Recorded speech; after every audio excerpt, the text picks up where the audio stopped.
Hello friends. This is Phoenix. What if? How are you all?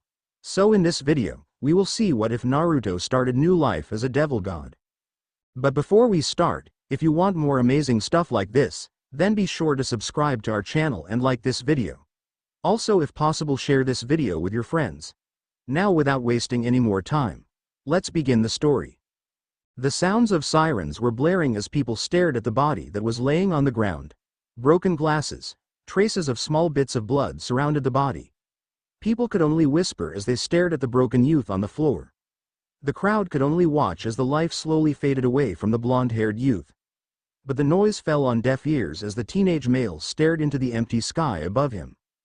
The young man was one Naruto Uzumaki, and at the age of 18, he was dying after pushing a young lady out of the way of a speeding car just for him to be hit with the full force of the car. With that one action, his life was now coming to end, and there was only one thought going through his head. I did one good thing for another person and the world decided to give me the biggest fuck you ever. Ow, ow, ow. Yeah, I shouldn't try to move any part of my body. God damn it, I don't want to die like this. I'm sorry, Dad. Mom. Were his last thoughts as he closed his eyes and let the darkness consume him.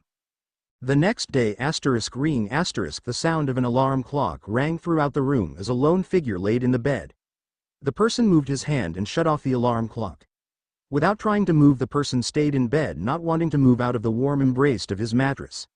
Just as he was about to go back to slumberland, a loud knock rang out through the room. Naruto Uzumaki. You better wake up. Just 'cause I allowed you to sleep in for whole day yesterday doesn't mean I'm going to let you sleep in for whole day again. Especially on a school day. The voice yelled out through the door, attempting to wake up the sleeping blonde on the other side. I'm up, I'm up. The person slowly answered back, trying everything he could to wake himself. He heard his mother answered back, as the echo of her feet on the wooden floor faded away from his hearing. Wait, wait, wait. Naruto nearly shouted as he shot up and almost jumped out of his bed, and looked around him. Yes, he saw that he was in his room, and quickly feeling his body, he felt everything was still in place. He was still standing at 5 feet 11, still had his spiky blonde hair, and the same blue eyes. But there was something nagging at the back of his mind. Glancing around the room, he noticed that everything was still in place. Nothing was moved and he felt perfectly fine, but no matter how much he looked around, he felt that there was something off. If as though a big change had happened, but he couldn't remember as to what it was. Quickly grabbing an orange shirt and a pair of black pants, he changed as fast as possible and started to hop around his room as he put on a pair of black sneakers and quickly left the room before grabbing his backpack and closing the door behind him. Running down the stairs, he saw that his mother, Kushina, was finishing setting up breakfast. No time to eat, Mom. Naruto told her, as he grabbed a piece of toast and started to munch on the piece of bread. As he ran towards the front door, he was about to leave his house when he heard his mom call out for him. Naruto, I know you were not happy with his move, but this time we're going to be here for good. His redhead mother told him, knowing that his father's business kept them moving all over the world. Naruto moved so much around the world that he wasn't able to really make friends, as he lost touch with most of them after a year or two after moving. At this point, he stopped trying to make friends and mainly kept to himself. He would play pranks on others and help people when they asked for it, but that was it. It's all right, Mom. I'm sure I can make some friends soon around here. It's only the start of the school year in England. Naruto reassured her, but he didn't want to make some friends before losing the bond with them. It hurt for Naruto knowing that the friends he made faded away from his life. While he did attempt to do everything he could to stay in touch, he would realize there it slowly became helpless when there was no way to do anything with them besides talk. Hey, do you want to grab some ramen this weekend? His mother asked, knowing that would cheer him. It always had since he was a little boy. Sounds like fun. Naruto gave her a grin. I just hope that they have a place around here that could make it just as good as the ones in Japan. He told her, as started to walk out the door. His mother nodded and gave him a kiss on the cheek as he left the house. After walking a few blocks from his house, Naruto started to feel a little strange. The sunlight was causing him some minor discomfort, and that was odd for him. He was normally always outdoors, being a person that liked to be active outside instead of stuck at home. But now the light was causing him some minor pain. It wasn't the heat, but it was the light which was odd in his mind. He was a daytime person, but now the light was hurting him. Not in a major way, but in a small way. Like his body was telling him he should be active in the evening. And that did not sit well with him. He was used to feeling a little down after every move due to his father being in the military. That was caused mainly knowing that he was going to be a stranger to wherever he was going to move to. With no friends and no one to hang out with, he only had himself in his free time. The friends he had will slowly faded away from his life and it will repeat. It hurt him greatly, but he was getting used to it, knowing that there was nothing he could really do since this was the life he was born into. All he could do was smile and grin with his lifestyle and keep moving forward. No reason to let his past ruin his life for him. Why can't I remember anything from yesterday? Naruto mumbled to himself as he kept walking. Every time he tried to think of what he might have done yesterday, all he could come up with was a blank. And that did not sit well with him. Finally coming to the gates of his school, he stopped walking and looked at the school. He knew he shouldn't ditch class, but his mind wouldn't let him forget his train of thoughts. He needed to figure out why an entire day had vanished from his mind. The blonde quickly started to run in the other direction from his school, heading towards the public library to look up and find out whatever had happened to him the other day. And maybe put a rest to this nagging feeling. Without any further hesitation, he walked towards the library. After several minutes, he finally reached the public library in town. For Naruto, the building was probably one of the largest buildings that he has ever seen. It also kept the old style to it, making it seem just a bit creepy. Walking towards the door, he pushed it open and walked inside. Just like the outside, the inside had an old style in the building. Aisles of bookshelves were all presented in front of him. By the front of the doors, he could see that there was a middle-aged male, probably the person in charge for the hour, sitting there typing on his computer. "Can you help me?" Naruto asked him, as he was not sure as to where the books that he needed were located, or even the locations of the computer here. The moment that the guy's gaze landed on Naruto, everything in his body told him to get away. His danger sense was going off, telling him to get away from this person before something could happen to him. The computers are located in the back. Next to the computers, he brushed off Naruto, going back to his work, thinking that he was like every other teenage that only came to the library to goof off on the computer. "Jackass." Naruto mumbled under his breath, thinking that it was rude that the guy didn't bother to ask him what his question was going to be. Without another second thought, the blonde walked towards the back and saw the computers lined up. Picking a random one, he turned on the computer and logged in. Naruto took a few minutes to think about what he needed to search for. He typed in blackouts within the search engine. And the results he received were everything from power failure to medical disorders. Knowing that he needed to further expand on his search, he typed in a few more words to help him out. Adding the words, "entire day and animesa" to his search, he saw that better results were showing up for him. But like before, there was no results on what he was looking for. He couldn't find any clues or explanation as to how a person could lose a day and all memories of that day. "Damn you, internet." Naruto grunted out, as he slammed his head on the table, frustrated that he was getting nowhere in his search. The blonde lightly banged his head repeatedly on the table, not noticing that his forehead banged against the keyboard and clicking a random page. "If you're watching this, then something has happened to me. I don't know why I kept researching the supernatural. I wish I had let the event go and kept on with my life. But I wanted to figure out how I lost a whole day of my life, and now this is where it has brought me to." Naruto's head snapped up and looked at the person that was talking. He saw that the male speaking had large bags under his eyes, combined with his exhausted expression told Naruto that he was not getting any sleep in a long time. "A while back I lost a friend in a weird situation. He died with a large hole in his chest, and there was no way to trace back as to how it was done. The odd thing about his death was that me and him were texting each other before his death. Why does that little information matter?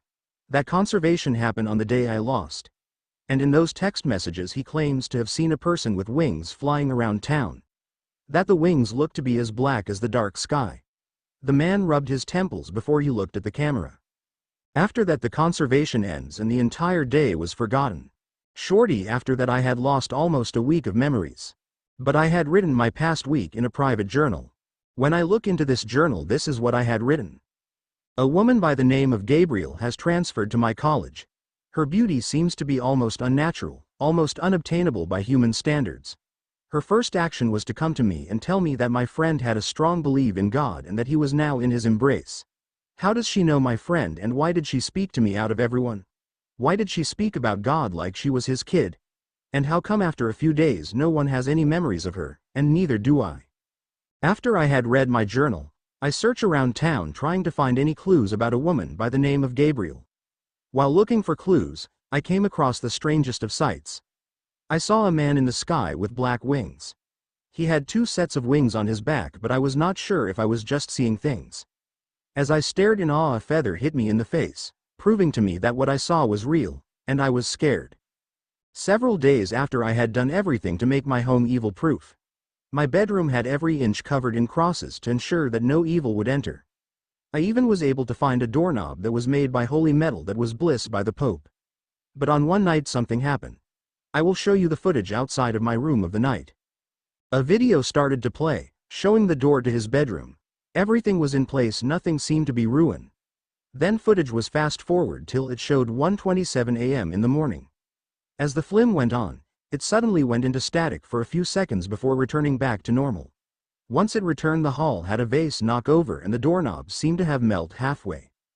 By the time I had woken up and looked outside, I found a few black feathers on the floor.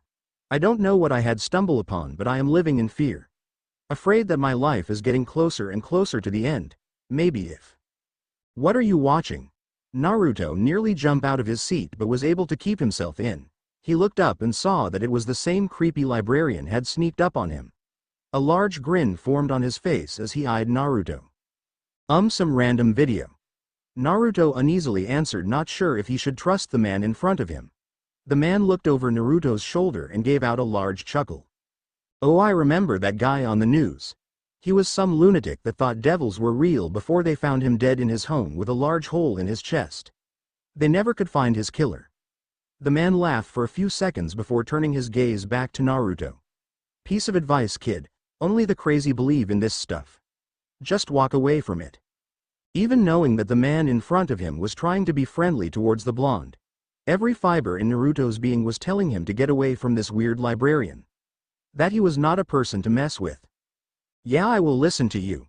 Naruto muttered out, as he started to grab his things to leave. Thanks for your advice. Without a second thought, Naruto took off and quickly walked towards the door. Not noticing the cold smile forming on the librarian. A few blocks down after leaving the library and knowing that he had given himself his own personal day off from school, the blonde decided that he was just going to head back home and enjoy his free time. Both his parents should both be at their jobs, giving him the entire house to himself. Lazily walking home, he turned the corner towards his street. Are you ready to die now, stray devil? A cold voice behind Naruto, freezing him in his tracks. Naruto slowly turned around and saw that the same librarian from earlier was leaning on a wall looking at him with a crazed grin on his face. What did you call me? Naruto slowly asked him, fear going throughout his entire body. He knew that there was something wrong with the librarian from earlier, but now seeing him just appear out of nowhere scared him.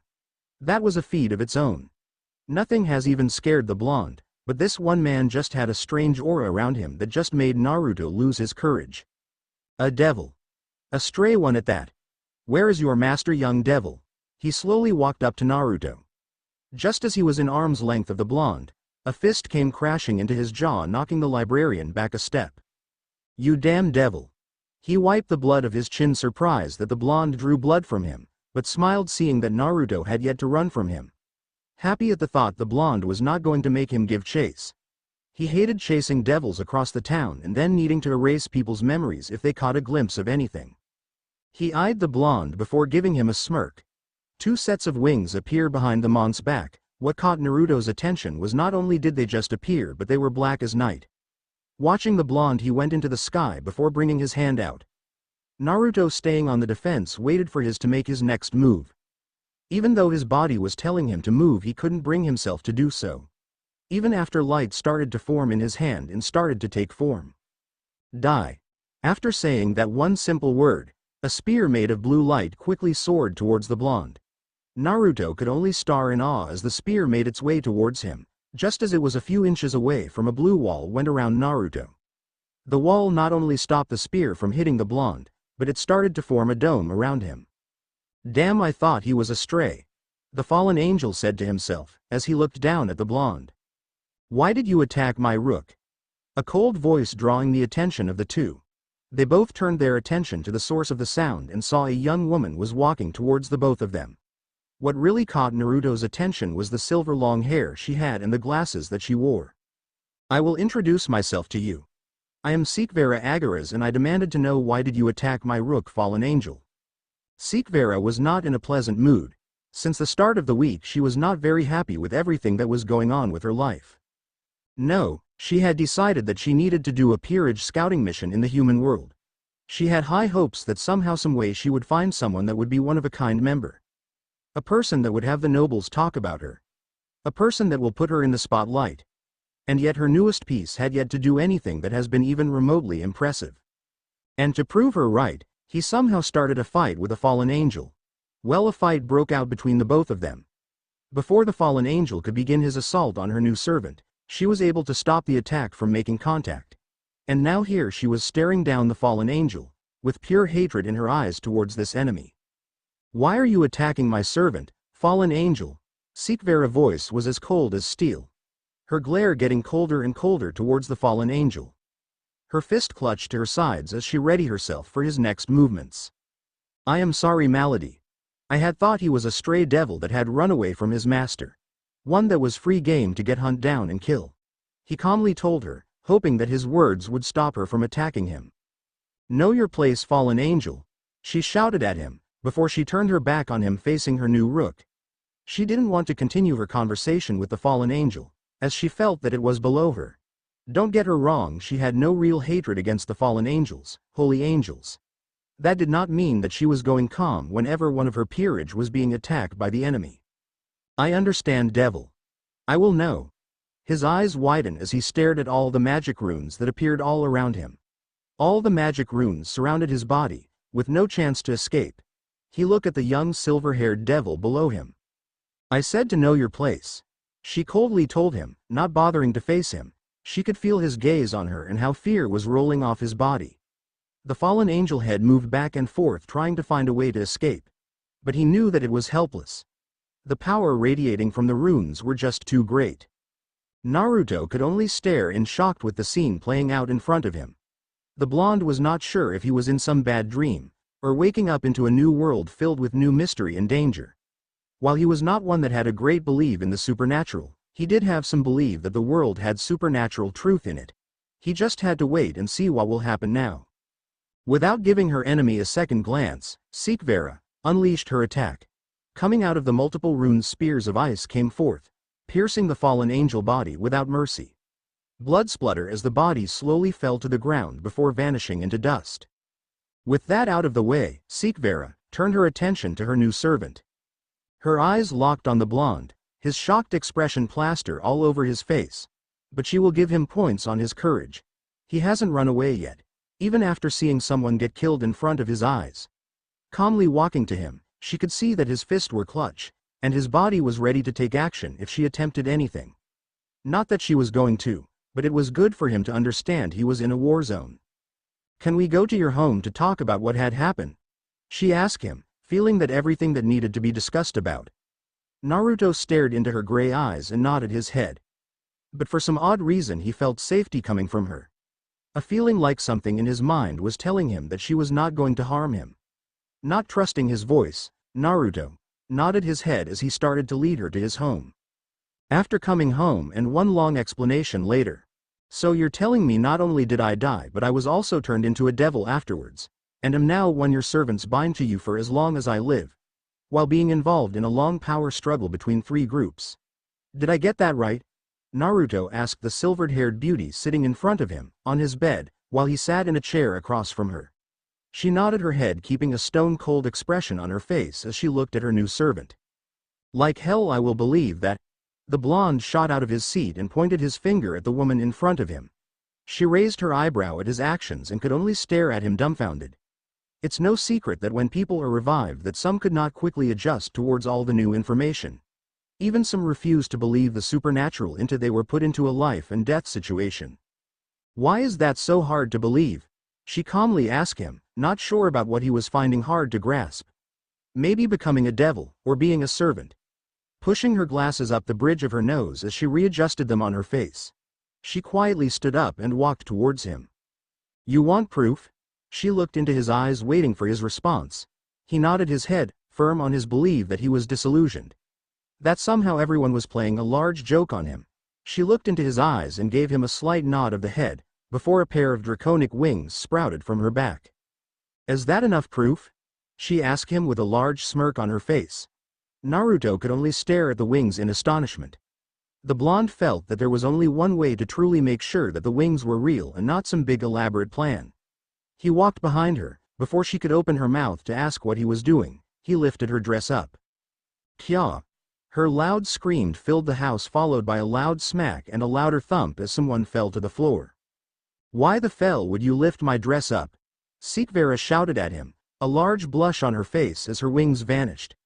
The blonde looked up, holding his cheek after the smack, and glared at the silver-haired beauty. I had to make sure they're real. He replied back at her, not sure how to explain why he did what he did. Naruto rubbed his cheek a little more, as the sting from her slap had yet to leave his face. Her slap felt like it was ice itself, but he was not sure how that was possible. He was sure that a woman with her slim figure and by the looks of small amount of muscle tone she couldn't hit as hard as she did. He knew that his actions could not be so easily forgiven, but he was sure the worst she would do was scream and yell pervert, not give him a slap. Before we keep talking, can you at least go brush your teeth? Your breath sinks. She bluntly told him, trying to keep herself calm and stop herself from hurting him even further. She wouldn't admit it out loud, but she knew she had a short temper.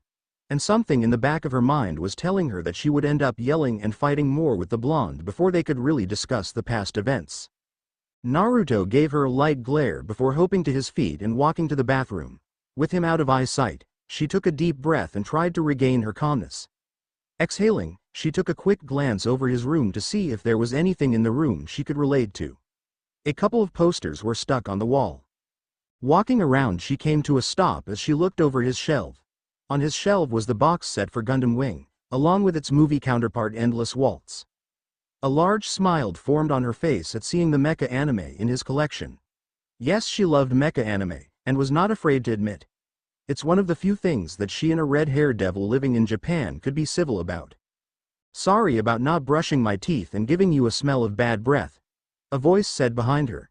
Snapping her out of her thoughts on putting the anime in and start to watch it, the silver-haired devil turned around and saw Naruto exiting out of the bathroom.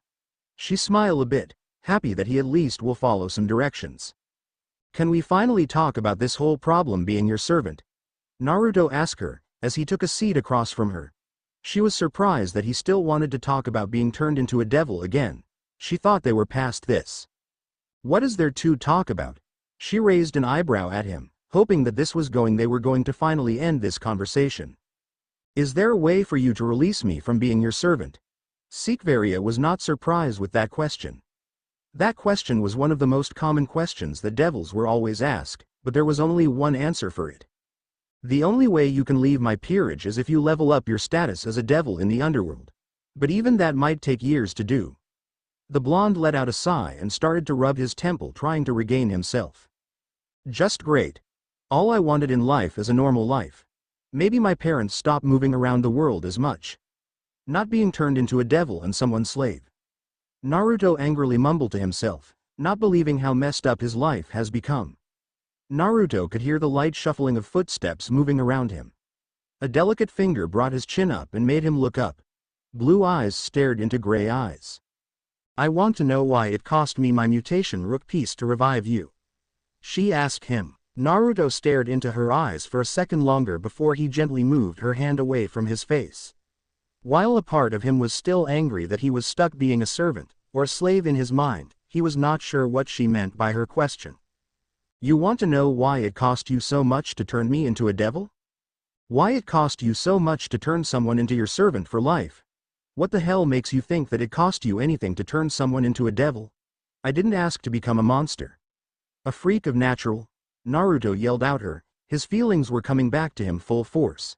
Here he was forever stuck into a forced deal with the devil. And she wanted to know why it cost her so much. She didn't lose anything for turning someone into a servant for herself. As he was losing himself to his rage, he failed to notice the other devil shake her head. Without uttering a word, she pointed her hand at him. With a loud smack, Naruto was forced on his backside, staring at the ceiling. A shadow loomed over him, as the silver-haired devil looked down on him. She was surprised by his actions.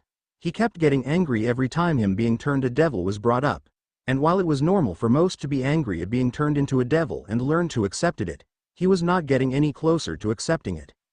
"Stop getting so angry," she coldly told him, her voice getting colder as she looked down on her servant.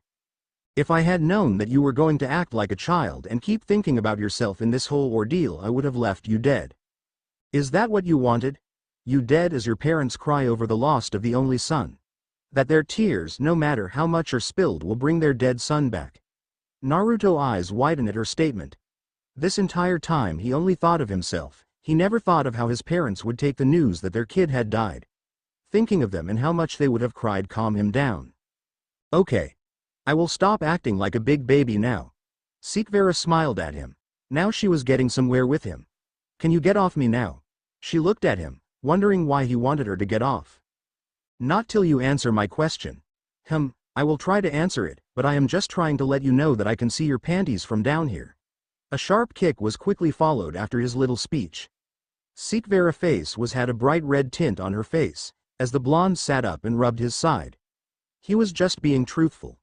Not his fault that she didn't realize he could stare up her dress. "I don't know why I cost you so much. I didn't even know that bringing people cost devils anything," Naruto told her, as he was not sure what she meant by her question. She brought her face closer to him and glanced him over. "You have a great power inside of you that hasn't been released yet. I want to bring it out." She gestured him to sit down. "I want you to take a deep breath and concentrate all of your thoughts on one single point in your body. Maybe we can bring it out, whatever makes you so special," she told him, as he gave her a quick nod of the head. Naruto closed his eyes and started to focus. After a few minutes of silence, with the only sounds being of the two breathing and the sound of a ticking clock as he tried to figure out what she wanted from him, but with no results and only the silence, Naruto was getting angry again. His eyes flew open and his mouth open, ready to lash out again. Before he could utter one word, a finger placed itself on his mouth. Both her hands cupped his face and made him stare into her eyes. "Keep your concentration and I will try to help guide you into finding your gift," she calmly told him. He gave a light nod and closed his eyes and focused on her. He wanted to figure out what kind of gift she was talking about, but so far nothing was coming from him. Letting himself lose all thoughts, he started to fade away. Asterisk in his mind. "Naruto! Wake up!" A loud voice shouted as a piece of chalk hit him square on the head. The blonde head shot up with the impact as he took a quick glance around him. He noticed that all around him was blank faces. But the blank faces all belonged to kids. He looked up and saw a young tan adult glaring at him. A large scare formed across his face. "Urkua-sensei, did you have to throw that at me?" he whined as he rubbed his sore head. But the kids around him just laughed. Normally Naruto would have been angry that people were laughing at him, but for whatever reason he felt happy that he had their attention on him. "Since you seem so keen on sleeping on my lesson on Kraka, maybe you should tell the whole class what Charka is, and how to use it," he yelled at the young blonde. Naruto looked around the room hoping that someone might help him, but no one did. Taking a deep breath, he readied himself. Charka is the combined energy of the physical body with the mental body. The way to use Charka is through training. With the training, one can summon their Charka with different uses and mold it. "I think." Naruto mumbled the last part to himself, hoping that he had given the correct answer. The teacher stared at him for a bit. "At least you understand somewhat of today's lesson." Back to his room. "AP out it. Snap out of it," a voice repeated as Naruto's eyes opened. Sikvera was still in front of him, but all around him he could see faint blue wisp of energy moved around his body. Looking at his hands, he could see the energy was pouring from every inch of his body. But not seeing it being active shocked the blonde as he fell back down on his back with the energy coming to a stop. "Now I can see why you're special. You can use Charka." Sikvera's voice laced with astonishment. She had found a true worthy piece to add to her peerage. Naruto stared into his hands, wondering what just happened to him. That vision he saw seemed so real, but he knew for a fact he has never met a man by the name of Iruka. "I'm home." A voice rang out, stopping the two from any further actions. Naruto had a sense of dread wash through him, knowing that it was not a good idea for his mom to meet a girl at their house. "Get out of my house," Naruto whispered to her, but she was still in a daze with seeing him summon Charka. Picking her up and trying to shove her out the window was the first idea that entered his head. As he started to shove her towards the door, he didn't notice that they were making so much noise. "Ah, you're home early, Naruto. With a girl?" His mother voice called out to behind. He slowly turned around and saw that his mother was staring at the lady that he was trying to kick out the window. The blonde let out a light chuckle, not sure how to handle what his mom just saw. Sikvaria could only wonder what was going on. "Night time. How did you let her allow you to stay the night? In my room?" Naruto questioned as he stared at the ceiling again. It seemed odd for the blonde to know he saw his ceiling more often than he normally did. But he had not choice as he was sleeping for the night on the floor with a silver-haired devil sleeping in his bed beside him. "Devil charm." She answered him, as her back was turned to face the wall away from Naruto. She didn't want to go home yet, and felt that she needed more time before she could leave Naruto alone. Thanks to his mother, she was given some sleepwear for the night, but she was not sure on what to do at this point. "You're a weird girl." Naruto mumbled to himself as he turned his head to look at the devil laying on his bed. She didn't react at all, and Naruto felt that she might have fallen asleep. As he tried to get himself comfortable to sleep, he didn't notice the figure shifting in his bed. "Thank you." A light voice drew Naruto's attention. He turned his head and saw that Sikvaria was looking at him. He raised an eyebrow, not sure about why she was thanking him. "You're the one who pushed me out of the way of the speeding car. Seeing you die cause you helped me made me want to revive you. Just so I can thank you," she quietly told him. A small blush formed on Naruto's face as he turned his head towards the other direction. "We're even," Naruto told her, but he got no answer. All he heard was light snoring. He smiled to himself as he drifted off to sleep. Maybe being a devil was not a bad thing after all, but for now he needed to see where this was going to take him. Sikvara Agaras, the next heiress of the Agaras clan. One of the young devils that was going to take part of the young devils gathering. And current king of a certain new blonde rook, was in a state of bliss. The reason behind her current state was because of the bed that she was laying in. The bed felt too comfortable for her to just up and leave it. Now here she was, staring at the wall as she tried to get herself out of the bed. But feeling that she was not going to be moving anytime soon, she felt that it was no better time than ever to get her thoughts on order and figure out what to do now. First thing first, she now had a new rook that was capable of using Kraka. She was no stranger to what Kraka was, as it was the ability to use the mental and physical energy to perform feats that would normally be considered impossible. If one knew chakra, then there is a small chance that they could learn senjutsu. While chakra was the lesser of two evils, there was still a small fear that he could lose himself when trying to learn senjutsu. And as far as chakra goes, she was a novice when it came to Kraka. She understood what it was, but did not know how to train someone in its use. The only ones that could teach Naruto were gods, Buddhas and monks. That only left one option for someone to teach the blonde on Kraka, and that one option was in Rias Grammary Peerage. Now coming to her thoughts was her second priority, Rias Grammary. Just thinking of her made Sikvara blood boiled. There was a reason as to why Sikvara did not like the red-headed devil, and that was because of privileges. Rias was given privileges that most devil could only wish for. From being given peerage members to denying request from other noble families. It was not fair in her eyes that Rias could do anything she wanted just because her brother was the current Lucifer. But the silver-haired devil decided not to think any further of all the reasons why she didn't like Rias. No, she needed to remind herself that she might need help from one of Rias' peerage, and knowing that she might require the help of someone she hated made her just sick. But she was willing to do whatever she needed to help out her peerage, even if it meant swallowing her pride and asking for her help. Giving a small groaning, she turned around and forced herself out of the bed. She stretched her arms out and looked at the table stand beside the bed. Eyes widened, she saw that her glasses were gone. Panicking, she started to look around trying to find her glasses.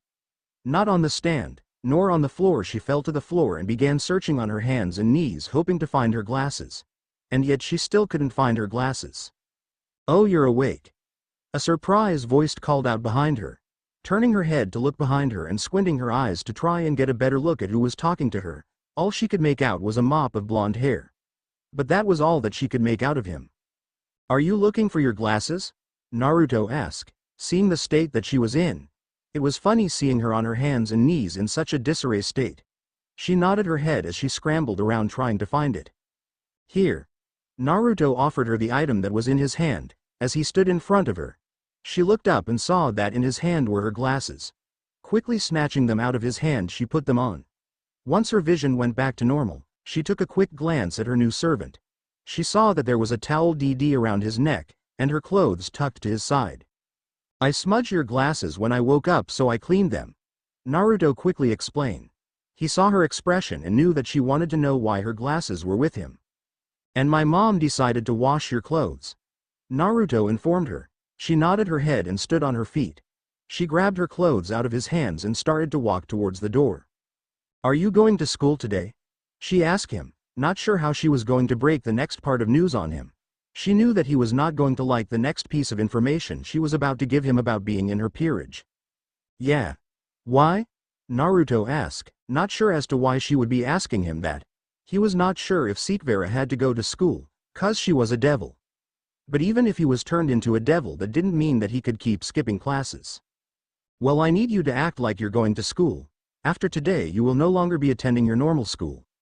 Naruto eyebrow roused and he wondered what she had was going to do now. While he didn't have any friends in the school yet, as he just moved into town not that long ago, he was still surprised that he was being withdrawn from the school. Without saying another word, he walked away. Sekvera walked towards the shower before quickly closing the door behind her. The blonde quickly changed into his normal clothes, then walked towards the kitchen for his breakfast. Sitting down, he started to eat his pancakes, believing that he was going to need all the energy he could get. Looking around, noticing that his mother was not in the room nor his father, he ate in silence. Naruto knew his father was not going to be home for a few days due to his job, and his mother worked at an office job. Most of the time as he was at school, his mom would be at her job and be home shortly after school was over. After finishing his breakfast, he put his plates into the sink and grabbed his stuff, knowing that he still had to act if he was going to school. Without giving it a second thought, he walked out the door and waited on the front porch for Sekvera to appear. With Sekvera, she quickly finished her shower and just had finished changing. She sensed that Naruto was waiting outside for her. She could smell the scent of fresh food being cooked throughout the house. With her in the shower, Naruto, finishing up his breakfast to be ready for his first morning with the silver-haired devil. She did think it was weird that Naruto didn't stay in the house to wait for her, but did not give it much thought as she started to walk towards the door. "Oh, you're leaving?" a voice said behind the silver-haired beauty. She turned around and saw that it was Kushina behind her. She gave her a small smile and nodded her head. She turned around believing that the redhead was done talking with her. "Please grab something to eat before you leave," Kushina told her. Sekvera turned around and thought about it. Even though she knew that Naruto was waiting for her, she also knew it was rude to decline an offer from the host. "I have enough time for a quick bite. Your son is waiting for me," she informed her politely, not wanting to be rude towards her Rook family. Kushina smiled at her, and walked towards the kitchen with Sekvera following behind her. "Sit down and eat," she told her, as she took a seat waiting for Sekvera to take hers. Sekvera, not wanting to be rude and also slightly hungry, took a seat across from the redhead mother. Giving her a smile, she started to munch on the fresh toast. Kushina smiled seeing her enjoying the meal she prepared. Sekvera, the lady, kept on eating and turned her attention to the woman in front of her. "You must be someone special if my son was willing to bring you home." Sekvera stopped eating and waited for what else she was going to say to her. Naruto never really had any luck on making friends. Even the friends that he did make were only temporary, as our jobs were forced us to leave towns and cities before he could really make any lasting bonds. "Why are you telling me this?" Sekvera questioned her, not sure why she was getting this kind of information about her new peerage member. Even though she wanted to know some parts of his past, she felt she would learn that over time, not in one morning. "You seem like a good person. If my son was willing to bring you to our home, then there must be something special about you." She gave her a warm smile. Sekvera's face slightly gained a small blush of red from the praise. Normally she was used to being praised from her servants, but there was something different from this type of praise. "I am sure that there's nothing special about me," Sekvera replied, feeling that she wasn't deserving of her praise. No, in the back of her head she knew that she wasn't. How could she accept the praise when she knew that she turned her son into a devil? She had put his life in constant danger. And not only that, she had forced him to outlive the rest of his family. meaning in no time she had to force Naruto to cut all ties with his family, otherwise over time it was only going to get worse when he had to leave them. However, she still felt that she had done the right thing. She had allowed the mother in front of her to still be able to chat and live peacefully. She will never knew that she had brought her son back to life. As long as she thought that Sekvera was just some new friend in Naruto's life, and she was fine with that. She had made her choices and she was willing to live with the consequences she had made. You can say that all you want, but I will still keep saying it, you are special. Kushina told her, as she stood up. Sekvera quickly finished her meal and put her plate in the sink before heading towards the door. Sekvera. She had stopped and turned around, wondering what else the red-headed mother was going to tell her. Naruto might be a little hard to be around, but he is a good kid. Just please take care of him. She finished telling her with a smile on her face. Sekvera nodded her head and walked out the door. She had to take a deep breath to regain her composure. Oh yes, she knew what she was about to do was not for anyone's benefit but her own. All that was left for her to do was talk to Naruto and tell him what his future will look like from this point on. She turned to see that the blonde was leaning on the wall of the house. So why can't I go to school today? Not that I'm complaining. Naruto muttered as he awaited for her answer. He watched her go through a series of expressions as she opened her mouth and closed it back up. That's when he knew that whatever she was going to say was not easy on her part and it was not going to be easy for him either. As one of my peerage members, you are still unstable with the new changes in your body, and due to that fact I must take you to the underworld to get your better train with your new abilities. With that, I don't know how long it will take me to properly train you. Naruto was conflicted. She had just told him that he had to vanish from the face of the world and go to hell with her. That would mean he would leave his family. And with the way she was saying things, he might be in the underworld for who knows how long. He wasn't sure if he could live with that. And my parents? Naruto had to make sure that he wasn't leaving them for the rest of his life. Until we have you properly trained, you will have to stay in the underworld. She watched as his eyes shifted. She knew that she was telling him some hard news. And also, she knew that it was hard for anyone to leave their families. Yes, he knew that for a time that his life was not his own. The lady made it clear that his life was in her hands. But he thought that he was going to still be able to see his parents. Then again, he's still finding new things about the whole devil peerage ordeal. He still had to wonder what else he didn't know about being a devil. He was going to have to ask her more about it sooner than later. Can we work something out that I don't have to vanish from my family? We will have to leave tonight. But I will grant you a goodbye as I change their memories to make them believe that you're in a boarding school while you train in the underworld. Sekvera knew that he needed to say his goodbyes, otherwise he would not be focused on his training. Naruto looked at the ground before nodding his head slowly. She lightly smiled, seeing that he was trying to accept the terms. But now she was going to use the afternoon to train him before the day was over. Now time to head for the park and focus on his training. 5 hours later, Sekvera could only stare in amazement at the amount of progress Naruto was making. While she had no training towards chakra, she was fairly sure that the visible energy flowing from his body from time to time was a clear proof that he had a natural talent towards using chakra. Even though she sensed that his magic was on the low side, his natural talent was very high. Naruto, on the other hand, felt like he was remembering everything for the first time. Everything that Sekvera had told him on how to draw his power felt like second nature to him. Sekvera's advice on how to draw his power was helping him, but he felt that something else was helping him. Almost like a second voice in the back on his head was telling him how to draw on his power. I think that's enough, Naruto. He opened his eyes and saw that Sekvera was standing in front of him. The blonde was not feeling any exhaustion from his training, but knew that she probably was getting bored watching him. Without saying another word, he stood up and stretched his muscles. You are doing great for your training, Sekvera told him, as he walked towards her. Naruto grinned. Oh yes, he felt like no one could beat him and that the world was his. So how am I doing so far as your first peerage member? Naruto asked.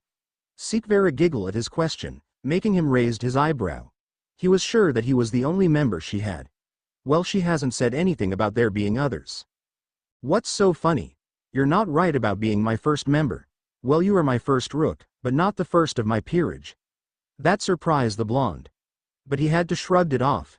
He was getting ahead of himself if he thought he was her only servant. So wait, how many others do you have? Naruto needed to know how many other people were under her command.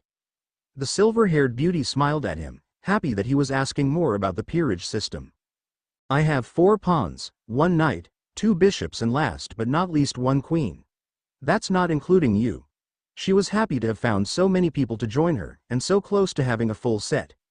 Being a young devil, getting a full set was one of the hardest things to do. As far as she knew, none of the other young devils had a full set yet. Next question. How come you were using chess pieces to tell me about them, and how come I haven't met them yet? For high-class devils to recruit others into their peerage, they use a small system to recruit them. For us, it's using chess pieces to bring them in. And to answer your second question, you haven't met them yet because it will take too much power from me to summon them all here to meet you. They're all busy training in the underworld waiting for my return. I can have a total of 15 members. She answered him quickly, seeing that he was about to ask her another question. He shut his mouth knowing that his last question was answered. Asterisk ding ding, the sound of a bell rang throughout the park. They both turned their heads and saw an ice creamer seller near them in the park. Sikvera's eyes shined seeing the ice cream. She turned her attention towards her new rook and awaited for him to get the signal. Naruto looked at her and the ice cream seller, dumbly wondering what she wanted, before it clicked into his head that she wanted the sweet treat. He knew when it was stupid to fight a lady when she wanted to fight something, and walked towards the seller to get her the treat she wanted. While she waited on the bench for her servant to bring back her treat, she started to feel something coming towards her. She looked towards her side and saw a magic circle had formed with a document coming out of the circle. Knowing that it had to be important, she swiped it up and opened the document. She quickly read the document and her eyes widened as she kept read it. Naruto finally returned with 2 treats in hand, and was confused as to why she seemed nervous all of a sudden. He wasn't sure if he should speak or not, but decided he should. What's wrong? We have a mission. And we have to go now. Sikvera firmly told him, as she quickly stood up and walked towards Naruto. The blonde was confused as to why she was serious all of a sudden. A mission? Does that mean I get to meet the rest of your peerage? Naruto asked as his hand was grabbed by hers. I don't have time to summon them all here. We need to hurry and hunt down the stray devil before he leaves. Naruto wondered what she meant as he was dragged by Sikvera. She summoned a teleporting circle as she got ready to hunt the stray down. And she hoped that later she will have time to explain everything to Naruto. Naruto was left in amazement at the wonders that the devil known as Sikvera was able to do. One moment he was in his lively neighborhood in the country of England, and now he was in a pitiful town in Africa. No, that wasn't his way to say he hated the continent of Africa, but where they teleport to look dead. From run-down buildings to people in rags. But there was some buildings that looked passable for living, and for some reason there was a hotel here too. The blonde could not see this town having many business from anywhere, but it must be getting money from somewhere. Naruto looked at the silver-haired heiress and was left to wonder what else she could do. Or even what else she hasn't revealed to him. And lastly, what powers and abilities he had that he hasn't discovered. Don't get the blonde wrong, he was still trying to adjust to the changes done to him, but everything was coming too fast for him. And without a proper time to adjust, he felt like he was getting a little overwhelmed. Who are we looking for? Naruto knew they were here to hunt down another devil for some reason, but that is as far as the information he was given. He was still coming to grips that he was going to have to hunt down another living human down. Former human. The blonde thought to himself. The man name is Zabuza. He was a knight that belonged to one of the noble house of devils. Until he betrayed his king and attempted to kill his master. Sikvera answered him, keeping her eyes on the road as they walked towards one of the buildings. That statement surprised Naruto. As far as he believed, he thought that all peerage members were unable to kill their master. His belief was that the system made them unable to harm their master, or at least they were weaker than them, but her statement just threw that out the window. Maybe he was weaker when he was first joined the peerage but grew stronger than his master over time, Naruto reasoned to himself.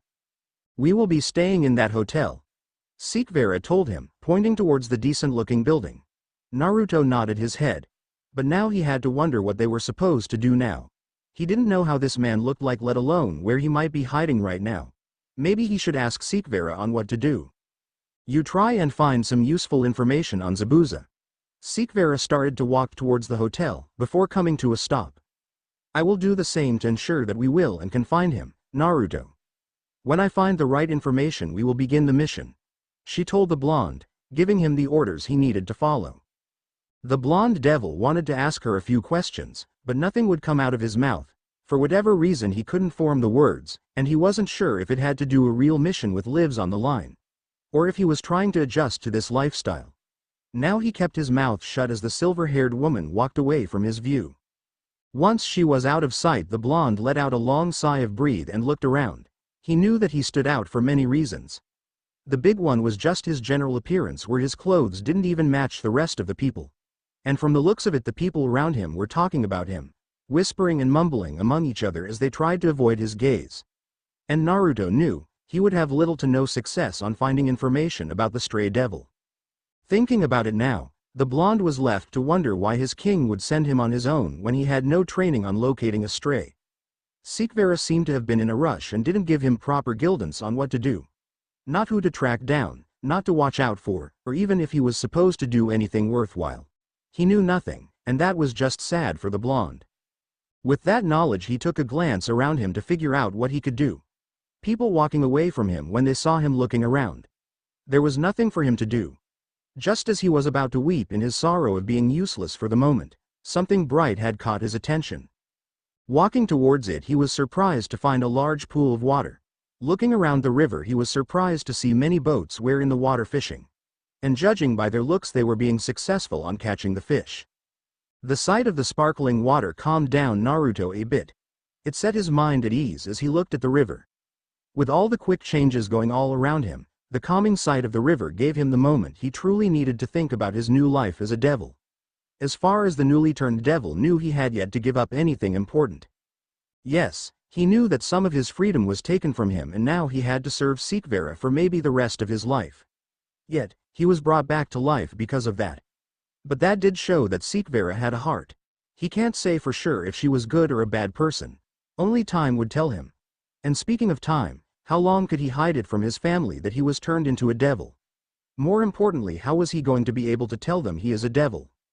Oh yes, all the possible ways he could tell him, but all still leaving him one common fear. The fear that his parents will reject him. Naruto knew his parents were very accepting to most things, but this was him being turned into entirely different species was a different matter. If he lost them, he didn't know what he was going to do. You shouldn't be standing that close to the water. Naruto jumped a bit with him, shocked that someone sneaked up on him. He knew that he was lost in his thoughts, but he at least thought he could hear someone creeping up behind him. Turning around, he saw a sight that quite frankly surprised him. In front of him was a true beauty in his eyes. The long silky brunette hair that reached all the way to her mid-back. Big brown doe eyes combined with her heavenly face. She was of average height but wore light brown platoon sandals to make her a little bit taller. Her fair skin looked great in the pink, sleeveless kimono, with pale red edges and decorated with small plum-colored swirls that went to her ankles. Around her waist was a simple white obi tied in a bow that was able to show her figure off. She also wore a dark-colored choker around her neck. And to finish off her look, she had nails and toenails painted blue-green. But after he was able to regain himself, the blonde knew something was off. The one reason he knew something was off was simply because there was a woman in a kimono in Africa. Why was someone wearing a kimono, let alone in a place like this, was off? Naruto, he felt no evil aura coming from her. But she was able to easily sneak up on him. He wondered what else she could have done. He decided to keep his guard up in case she tried anything. You shouldn't be standing that close to the water, she repeated to him, as she gave him a light smile. Sorry, but why shouldn't I? Naruto knew he was an outsider in this village, but he didn't believe that there was any dangers that close to him. Well, besides a stray devil. But there was no way that this cute little woman was the devil they were hunting. Could it? Just because the water seems calming, doesn't mean that there isn't hidden dangers laying under the water. She gave a light giggle, as the blonde looked at the water. As he looked at the water, he saw a pair of eyes watching him, waiting for him to get closer. Naruto gave a light chuckle as he couldn't believe how close he was to fighting a wild animal. Thanks, Haku. She gave him a warm smile as she extended her hand. Naruto didn't have to think twice as he shook her hand. I am Naruto, Naruto Uzumaki. He returned her smile with a smile of his own. He was happy. Not only did he meet a new kind person, but she was not the devil that he was asked to hunt. Maybe coming here was not so bad. And yet, he still had one question to ask her. Why are you wearing a kimono? I am from not these parts. And I liked wearing kimonos. Her smile not once had left her face. Who knows, maybe she was used to being asked these questions. But Naruto couldn't help but notice that not once did her smile leave her face. Maybe she was just too kind to ever lose her smile. Why are you in a village like this? Yes, the blonde wanted to make sure why a beauty like her was in a rundown village like this. Why would anyone willing come to a place like if they weren't born here or had business? I am here because I came here with a friend of mine. She took a few steps back and sat down on the dirt. Giving a light pat next to her, the blonde walked next to her and sat down. For now, getting to know this beautiful woman was something he wanted to do. Plus, with no way to get information on Zabuza, a little story wasn't a bad way to pass time. Sikvera should be able to find the information on the stray better than he could. Now, why would an outsider come to his village? She asked him, resting her head on her knees. Staring directly at him, she gave him a smile and waited for his responses. He had questions he wanted to ask her, and she had some she needed answers to. Naruto was at a loss of words. He couldn't actually tell her that he was a devil hunting another devil. That just sounded crazy. No, he needed to tell her something that might sound convincing enough as to why he would be there. But what? He had to say something now, anything. I'm here to just visit. The blonde hoped that he sounded convincing for her. He just blurted out the first thing that came to his mind. If he's lucky, she won't ask any more questions about why he was here. That's nice of you to visit a village like this for no reason, considering, Naruto tilted to the side. Maybe there was something going on this village that he didn't know about. He doubted that it had anything to do with Zabuza, or even devil matters. But information was information, and anything he could get could come in handy. That this village is a village forgotten from the world. Haku turned her gaze onto the river, watching the water flow. Naruto's expression quickly changed to one of confusion. How could a village be forgotten about by the world? Before he could open his mouth to question her further, she placed her fingers on his lips to silence him. You see, about 30 years ago this entire village was taken over and ruled by a tyrant. Many people tried to oppose him and were only met with death. This village even tried to bring outside help to stop him, but it was all for nothing. He could not be stopped. Over time, with no true way to stop him, the world turned their back on this village, and with that this village became forgotten to the world.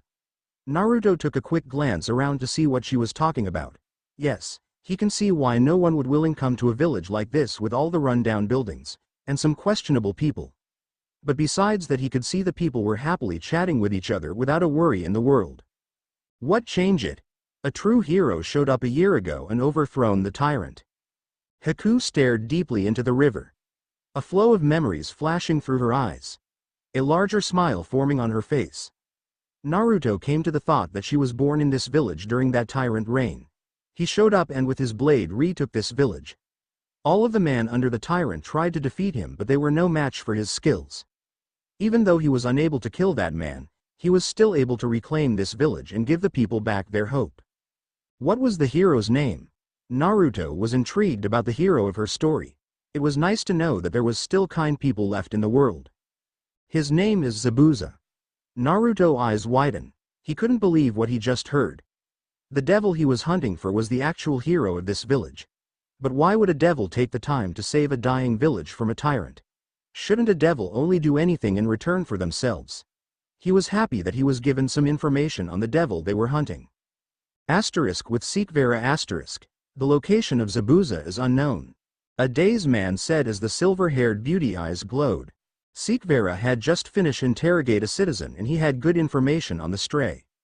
Her plan was to put every citizen she came across under her mind control and find any information she can on Zabuza. But it turned out to all be the same. They all praise him as a hero of the village. They praise him as a saint. And finally they did not have any information on where he was at. The only thing she could figure out was maybe increase her demonic power and hopefully drag him out. But even that had flaws in it.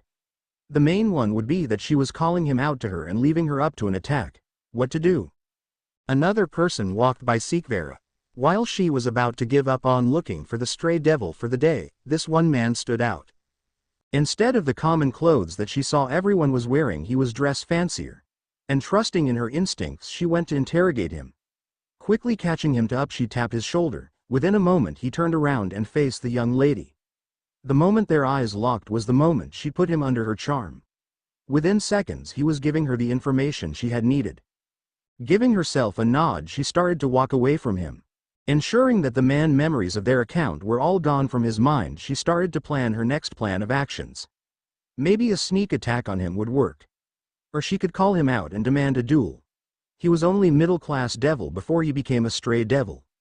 In her mind that meant he was not a challenge. He shouldn't be that hard to beat. As she walked away, she took her charm off the man after she reached a good distance away from him. Since she now had the information she needed, she was going to have to recall Naruto. Good thing that she summoned her familiar to follow the blonde. She had to make sure that he was safe at all cost. As she walked away, she failed to notice what the charm man was doing. As the boss said, the man muttered to himself as he regained his conscience. He quickly pulled out a cell phone from his pocket and dialed a number. "Hey boss, it's like you said would happen. Yeah, I had a blackout for the past few minutes. I am not sure what information I gave out, if I had given any out. Alright, I will come back to the base. Unknown location. Sorry about that, one of my associates was giving me an update about a business deal." A tall man surrounded by a group of guards told a lady as he sat down on a couch. The lady gave him a polite smile as she said nothing. The woman was dressed in a nun uniform and had long blonde hair hidden behind her black veil. "Now sister, we need a servant of God to deal with the deal that has invaded our fair town. I will do what I can. The blessing of God will guide me on how to deal with the devil in your town," she kindly told him. The man smiled. "Thank you sister. Is there anything I can do for your courageous battle?" "I don't require anything, only for you to donate to the church," she told him as she stood up. The man's smile grew as he led her out the door. He finally found someone to take care of his problem. If she couldn't do it, then there was many more of them out there. And he already had another plan going on as they spoke.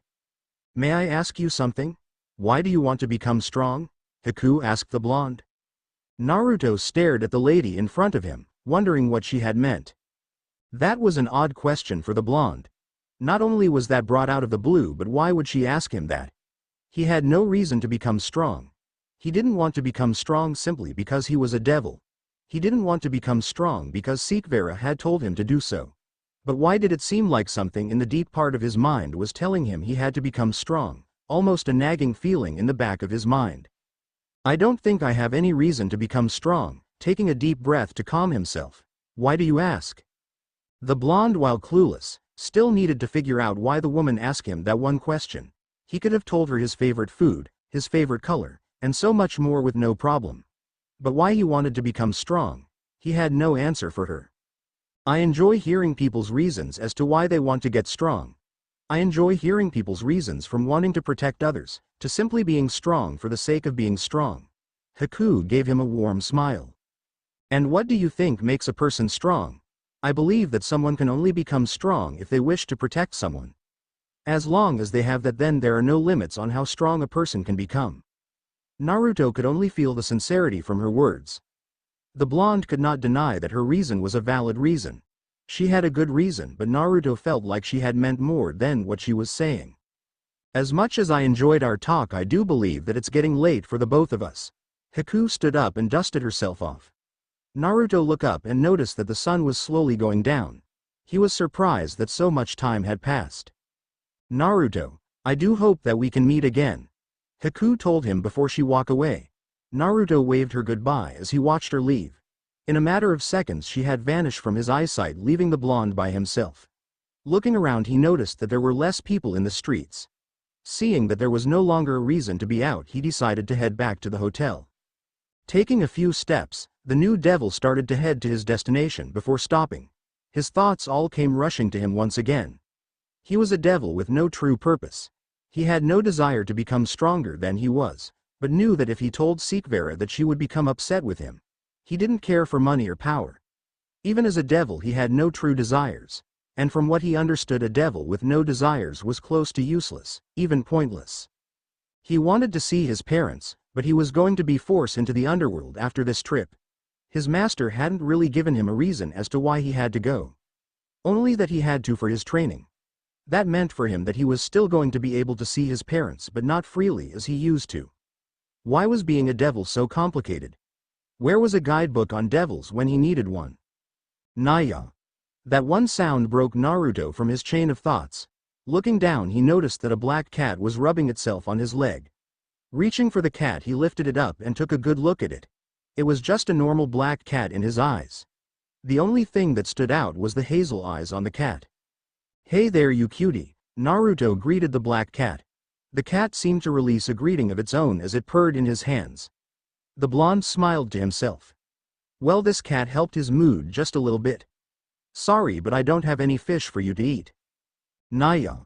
If he could understand cats, he could have sworn that the cat just whined to him. He couldn't blame the cat, he did just deny the cat its favorite food. Now he knew that he needed to get rid of the cat. "Sorry, but I am going to have to let you go." Naruto gently put the cat back down and gave it a light patting. The cat enjoyed the warmth coming from the blonde as it relaxed into the petting. Giving it one last pet, he started to walk away from the cat. Nya. Looking down, he saw that the cat had followed him. Naruto tried to shoo the cat away from him, but the black cat just stayed with him. Naruto could have sworn that it gave him an annoyed look. He could tell that the cat was not going to walk away from him anytime soon.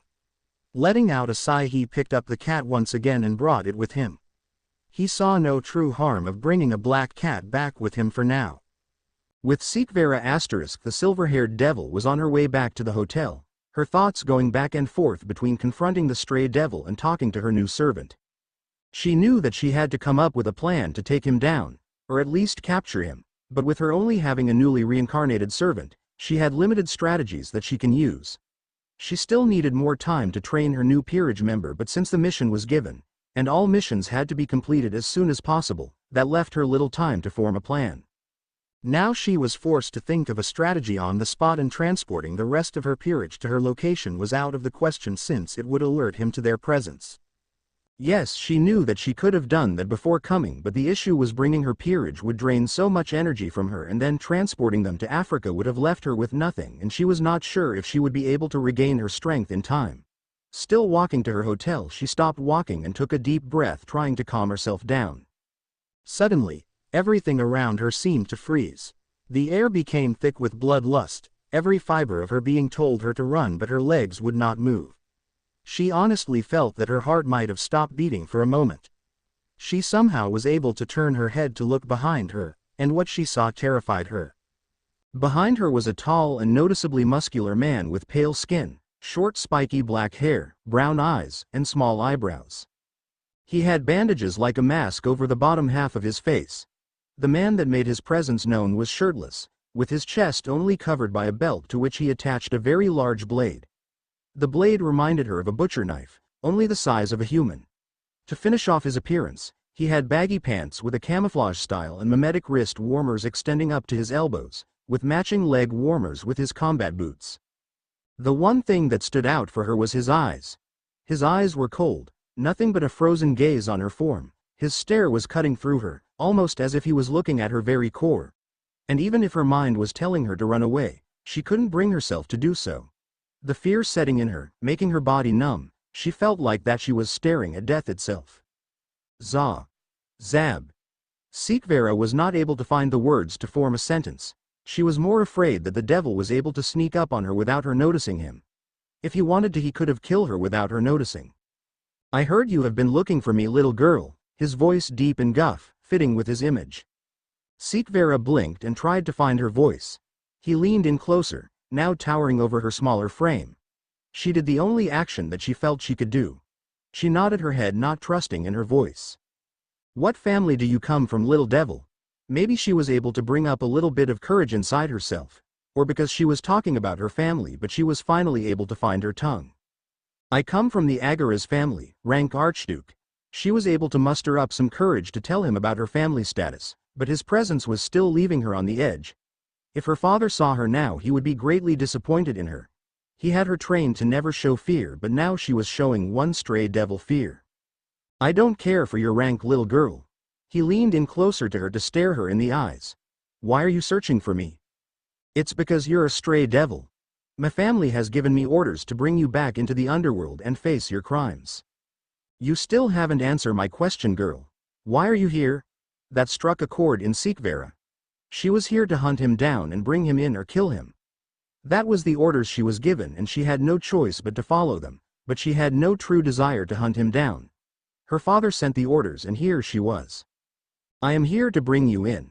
She tried to believe what she was saying, and yet again she still couldn't bring herself to actually believe in what she was saying. His gaze on her was not helping her resolve either. But, here she was, following the orders her father gave her, to search and destroy a stray devil that has a record of killing anyone that came searching for him. Asking herself at this moment, the only answer she could bring herself was that she wanted to impress her father. Gain his approval and make him happy with her accomplishment. You're still not giving me a good answer, little girl, but if you wish to bring me in then you have to defeat me. Tomorrow evening you and I will have a duel. If you defeat me I will let you take me in. But if I win... Zabuza stepped back leaving the threat in the air. The silver-haired devil was surprised that she was not attacked by him yet. Without saying another word he vanished from her sights. The moment he was gone, Sikvera was finally able to regain a normal form of breathing. Collapsing to her knees, a small trail of cold sweat went down her face. She was supposed to fight him.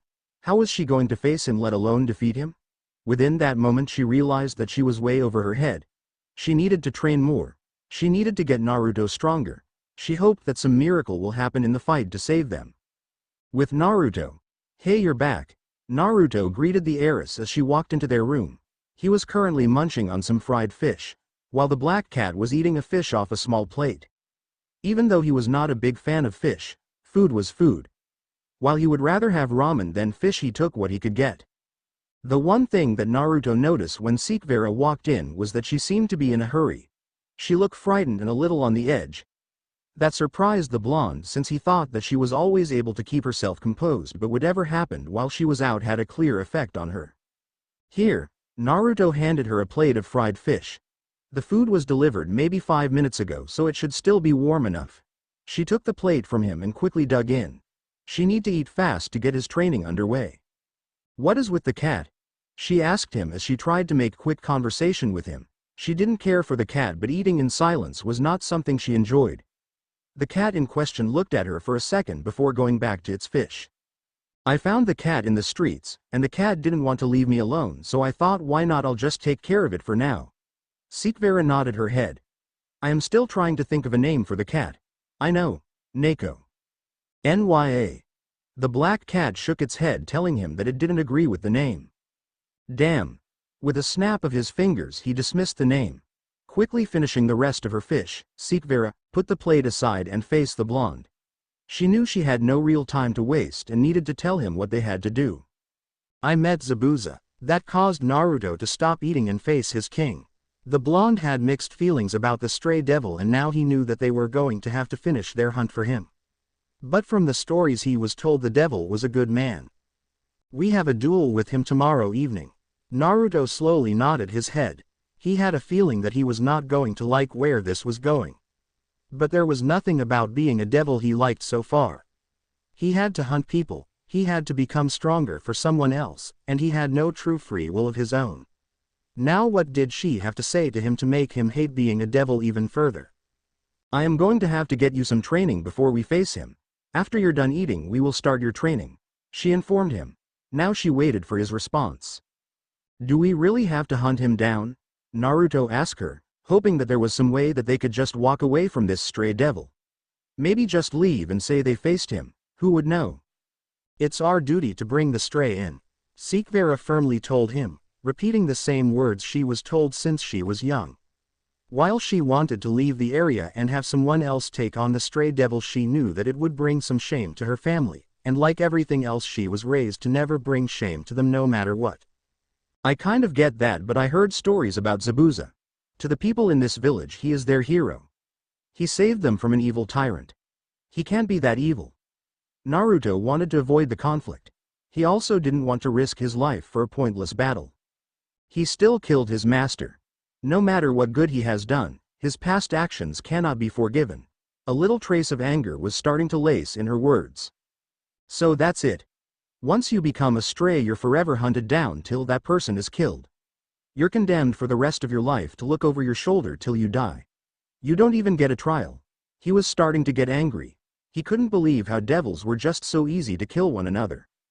He killed his master. Since he became a stray devil, he has killed countless other devils that have hunted him down. Sikvera was doing everything she can to try and not lose her temper towards the blonde. She knew that he had a lot to learn about devil society, but she didn't have time to deal with a kind heart. She needed him to follow his orders without question. Naruto, did you know that he is not even among the top 5 stray devils in the underworld? She wanted to show him a little bit of the devil's history. Yeah, I bet those 5 did something worse than killing their master. They probably killed a god or something. Naruto sarcastically told her, not knowing that some devils have tried to kill gods before. I will tell you the tale of the story of the double SS rank stray devil known as the Black Cat Kuroka. At that moment the black cat walked to the blonde and curled up next to his feet. Naruto gave it a little petting before turning his attention back to the young lady. Long ago, a young lady by the name of Kuroka, who was born into a rare species known as Nekosho, was turned into a devil, but in order for her to be reincarnated, her master had to use his 2 bishop pieces due to her talent in magical skills. While serving her master, she became extremely talented in senjutsu and yujutsu, and her magical power as a bishop became so great that she surpassed her own master in terms of magical power alone. But since she started to use senjutsu, she started to become consumed with the malice that senjutsu brings on the user. This later became her undoing when she became a stray devil after she killed her master. Her actions caused her entire race to be hunted down and killed. Following the incident, she became one of the underworld's most wanted criminals, ranking at sulfur monosulfide class. After she finished her story, the black cat resting by Naruto's feet let out a hiss for a second before being calmed down by the petting from the blonde. That seemed odd to the 2 devils, but they quickly dismissed it. Are you sure there was no reason behind her killing her master? The blonde was surprised that one person could cause so much death, and that was because one person killed their master. He wondered if there was any way to stop a person with that kind of strength. She became too strong. That's the end of the story. The blonde finally realized something. Aren't you trying to make me learn senjutsu? Yes, she gave him a quick nod of the head. Does that mean that I can go crazy and try to kill you too? The blonde did not like that someone wanted him to learn something so dangerous. Yes. The blonde eyes widened. If he learned senjutsu, then there was a chance for him to go insane with power and kill her. Then he would be hunted down like Zabuza until he was killed. But I will try to stop you before that. I will do everything I can to ensure that I can save you before you lose yourself in senjutsu. Sikvera placed a hand on his shoulder. I don't have plans to die anytime soon, and I hope neither do you. Let's get this training underway. Naruto clenched his fist. Sikvera saw the burning fire in his eyes and knew that the blonde was determined to train.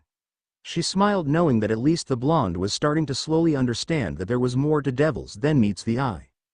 Fog, as far as the eye could see, as the entire area was covered in a thick layer of fog. The cold breeze going through the air, and the 2 young devils knew from the start that the fog was abnormal.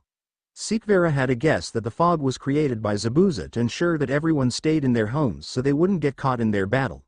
But it still gave the silver-haired devil chills down her spine. If he wanted to scare them, he was doing a good job on getting them there. No, she needed to stay focused and remember this was only a stray devil. Naruto, on the other hand, had remained entirely focused. The blonde knew that he was given some training last night and was nowhere near to being unbeatable, but at least he had a skill to finally use in a fight.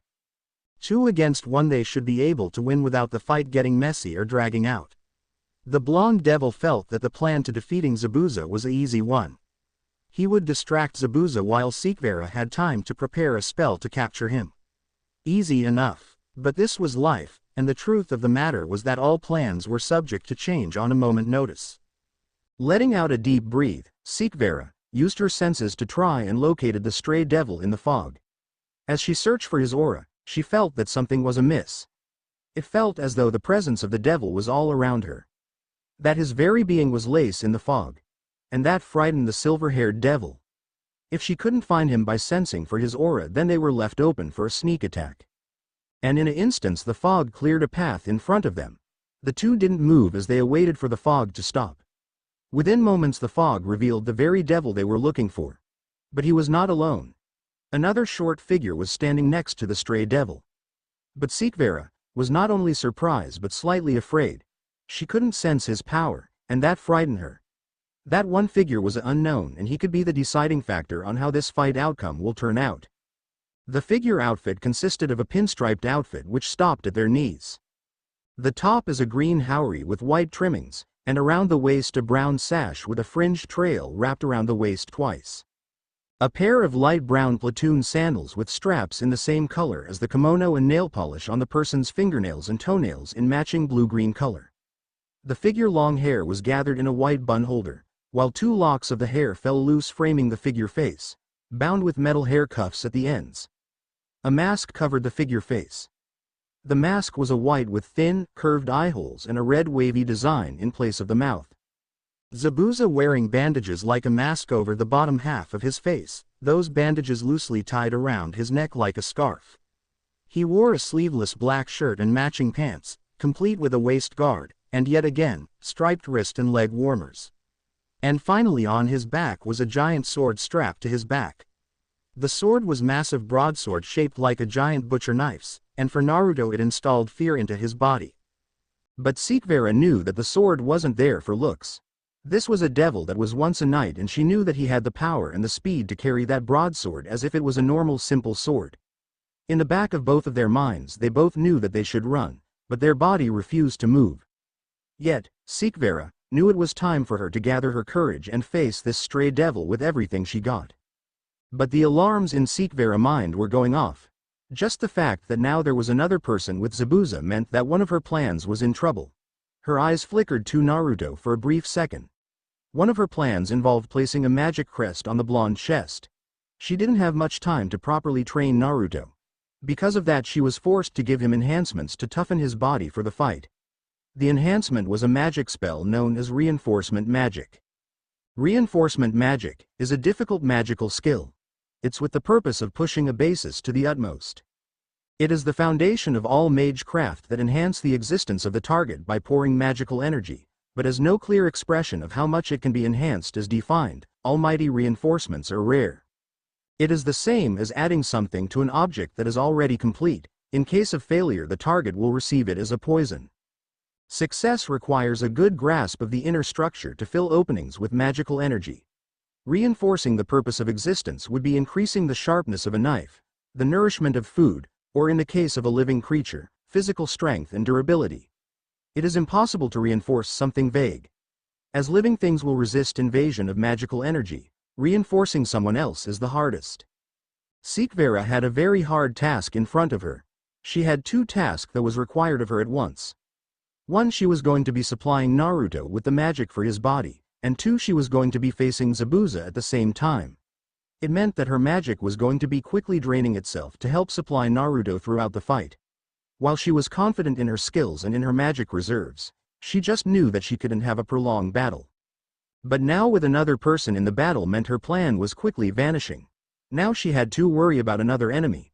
Naruto not overusing the reinforcement magic or it could destroy his body from the inside out, and lastly capturing the stray devil. Yes, she had faith in Naruto, even if she was going to put his body at risk, but she felt that he could handle it.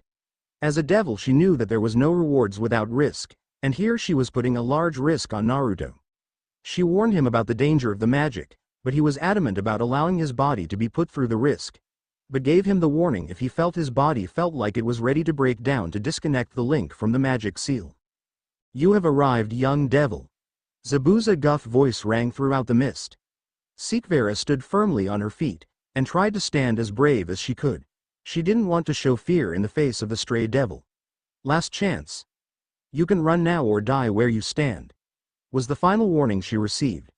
But like before, she stood silent and prepared her magic. Zabuza took the silence as her final answer. Without saying another word the 2 enemies attacked the devils. Sekvera had to quickly dodge a swing of the blade as it came very close from taking her head off her shoulders. She was able to dodge the blow and created 3 small magical runes to fire small energy blast towards him. Zabuza used his blade to block the attack. Giving her a heavy glare he charged towards her once again. With Naruto, he had to quickly dodge the low sweep kick aimed for him. Doing a quick jump to dodge the blow, he aimed his fist for the face of his unknown attacker. Throwing a punch his fist came close to his attacker, but as his fist almost connected, his arm was grabbed. Within seconds he was slammed onto his back. His attacker then tried to smash Naruto's head in with an axe kick. The blonde was able to dodge the blow for his head, but was unable to free his arm from his attacker. Reinforcement magic will help strengthen your natural strength. Seekvera advice rang throughout his mind, as he sprung his capture armed and grabbed his captivate and flung the person to his side, slamming the person onto their back. The force impact cracked the floor, and a small gasp of pain came out of the person, but just as quickly as the attack had happened the person sprung back onto their feet and jumped a few meters from the blonde devil. Yuki. The soft voice from the devil attack said. Naruto figured that the person in front of him was a male. Naruto looked at the person standing in front of him, wondering what he meant when they said the word Yuki. My name is Yuki. The person identified themselves as. And my name is Naruto. If the person was going to introduce themselves to the blonde, then Naruto was going to do the same. It felt like it was the right thing for him to say. But this life and death battle was still new to the blonde. It's a pleasure to meet you, Naruto. The devil couldn't figure out what Yuki was thinking of, and that was mainly because of the mask being worn by his attacker. I am not a physical fighter, Naruto. No, my specialty lies in magic. Naruto raised his eyebrow wondering why this magic user was telling him about their specialty. Yuki stood still, but was quickly making hands movements. Naruto wondered why this mage hands were almost invisible and what kind of trick this person had up their sleeves. The mist seemed to get colder and colder. Naruto kept watching the hand movements, but something caught his eye. In front of him, a very pale seal was in front of him. I am sorry that I have to kill you, Yuki said, as one of his hands stopped moving. After saying that, the pale seal sprung to life, as an icicle shard flew out of the seal straight at the blonde.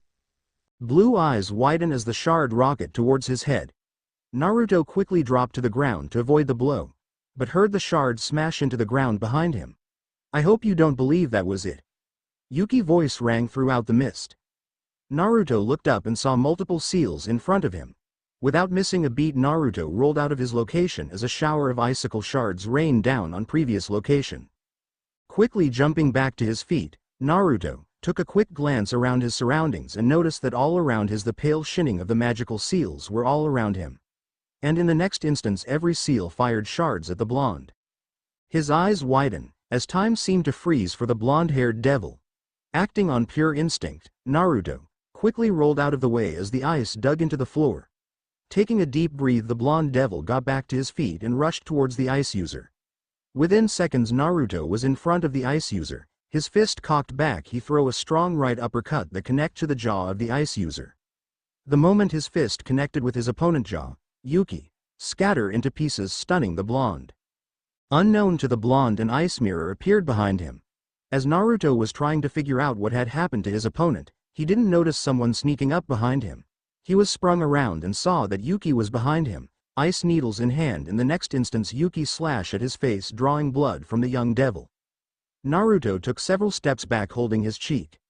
While the cut was swallow and only grazed his cheek, he was more surprised that Yuki went for a killing blow. This is a life and death battle. I hope you realize that, Yuki calmly told Naruto. Naruto rubbed the back of his head, even though he knew that this was a battle that had yet to dawn onto him, that his very own life was on the line. He was holding back, just trying to knock out Yuki, but Yuki on the other hand was not. This person was looking for the killing blow so that he can rush to the side of Zabuza. Do we have to fight? Naruto asked, trying to calm his rapidly beating heart. Yuki didn't budge, instead he raised his hand to his face and got into battle stance. We are nothing more than tools for our masters, Yuki simply stated. His tone remained calm. It's our duty to serve our masters. To protect them, to fight for them, and to ultimately die for them. That is why we serve our masters. Naruto couldn't believe what he was hearing. It almost seemed like Yuki gave up on life and was willing to die for Zabuza. What happened to you? Naruto wanted to figure out why someone was willing to throw away their life. He always grew up believing that all life was precious. But to hear those words come out of someone's mouth just shocked him. That is another story for another time. Yuki took a step back and stepped inside an ice mirror, vanishing from the blonde devil vision. Naruto looked around, wondering where he had went to. But he realized that this was just like before. Spinning around, Naruto saw that a mirror was forming right behind him. Without giving it a second thought, he smashed his fist through the mirror. But no one came out of the broken mirror, which put the blonde on higher alert. As the broken mirror shards fell to the ground, Naruto turned his back on tried to find the ice user. But unknown to the blonde, Yuki was emerging from the broken shards. Seeing the perfect chance to defeat the blonde devil, Yuki took aim and strike. As his needle came closer and closer to the blonde neck, the devil spun around and backhand Yuki to the ground. Yuki didn't have time to react as the backhand connected with his face and sending him straight to the ground. The impact had caused a small crack to form on the mask. Both were surprised about the attack. Yuki was surprised that he was caught in the middle of an attack when he was sure that his sneak attack would have gone without a hitch. But Naruto was more surprised. He felt a spark behind him. As if he felt that someone was behind him, and taking a chance the blonde strike. Something in his mind was telling him on how to keep track of the ice user. But now, Yuki was going to get serious. If sneak attacks were going to fail, then he felt it was better to overpower him with pure force. Getting back to his feet, he summoned multiple seals that quickly swarm around the blonde. Naruto wasn't sure on what Yuki was attempting. In the next moment, Yuki unleashed his attack. Multiple ice shards fired right at the blonde devil, and within seconds every piece of ice shards pierced into his body, shocking the blonde on the attack. Blood slowly leaked from the blonde devil. Yuki walked up to the blonde and punched him in the jaw. With that one strike, the blonde fell to the ground in a pool of his own blood. "I am sorry. I hope you can forgive me in the afterlife." Yuki started to walk away from the blonde, feeling that his life was going to come to an end in a matter of moments. As he was leaving the blonde, his leg was suddenly grabbed. Looking down, he saw that Naruto was grabbing his leg. "You shouldn't waste the last of your strength." Yuki tried to pull his leg out of the grasp of the devil, but his grip wouldn't loosen. Using a little bit more of force, he was able to get his leg free, but at that moment a fist slammed into his jaw, furthering cracking his mask as his body flew into the sky before slamming down to the ground. A loud thump was heard as Yuki touched the ground. Yuki looked up and was amazed by the sight. In front of him he saw Naruto getting back up, but not only that, he saw steam coming from the blonde body.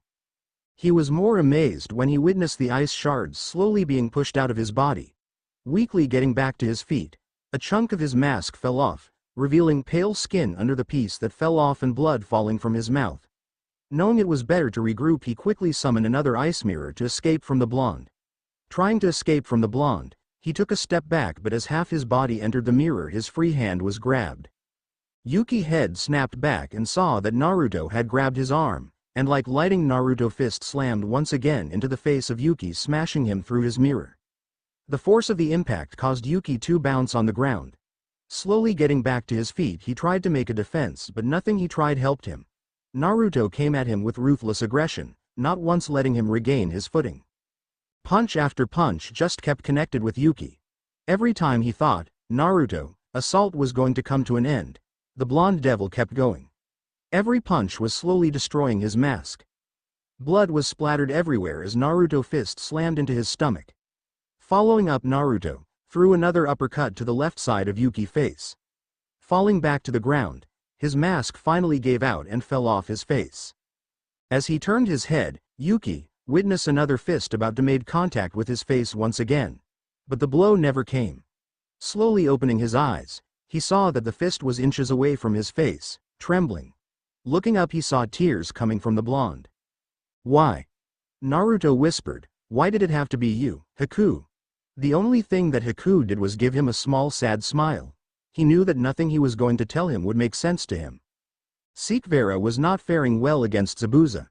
Even since the battle had began, she was not able to gain an upper hand. Every strike, every magic attack, and anything she attempted on the stray devil all seemed useless. All of her attacks were met with counters. If she lost her focus for even 1 second, she would have died. His attacks were so precise, so powerful, so deadly, and she knew that she couldn't hesitate for any reason. The only silver lining was that fact that she didn't feel drained for supplying Naruto for his battle against the other opponent.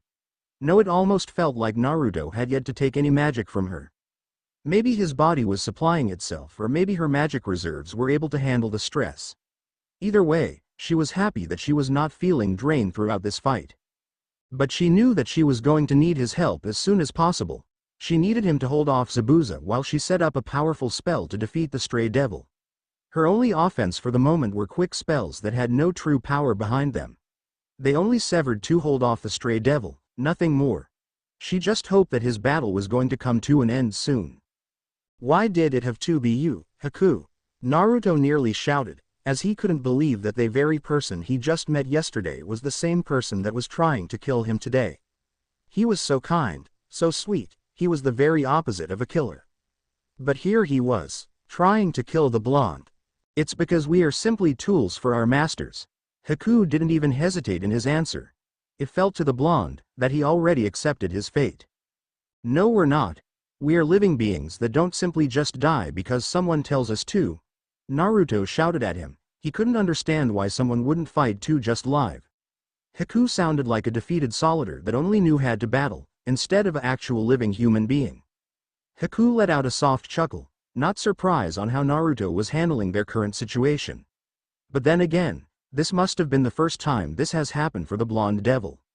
"I guess for a new devil like you, my way of thinking is odd, but it's the honest truth. We are tools for our masters. Nothing we can say nor do will ever change that one fact. Our lives are in their hands. And with that means it's our duty to ensure that they live at all cost, even at the cost of our own." Haku took a moment to wipe the blood from his mouth away, knowing this information was bone-crushing for him. "Your life is your own. You don't have to throw it away." Naruto was close to tears, but he was able to hold them back. "I wish that was always true, but Zabuza is the reason why I am still alive today. My life belongs to him." Haku could see the shock in the blue eyes of the blonde devil. Haku took a deep breath and opened his mouth. "I am a female, Naruto, and this all began when I was a child. Haku, age 8, 11 years ago. I was born in a small village, into a farming family. Then everything changed when they showed up. All around fire burned, as people ran around screaming trying to run for safety, but nothing they did was able to keep them safe. Every corner they ran into they were cut down faster than the blink of an eye. Yet, somehow Haku and his family were still alive and still attempting to escape the hell. I don't understand why our king wants us to destroy this village," a deep gruff voice said through the flames. "He drained this place of all its recourse, so he said it was no use to him." A voice replied back. Since this all came from Haku memories, she couldn't recall how they looked. Only the sounds that he heard while he was running. As Haku and his family kept running, Zabuza landed in front of him. Within seconds the couple head were chopped off, leaving Haku all by herself. She fell to the ground, peeing herself as she did, praying to whatever God would answer her prayers that she would live through this. "I really hate killing kids," Zabuza commented on, as he grabbed his sword for the swing to end Haku's life. Just as the blade came crashing down, Haku felt something coming to the surface. Almost as something was coming to protect her. Instead of feeling the blade hit her, all she heard was the blade hit something else.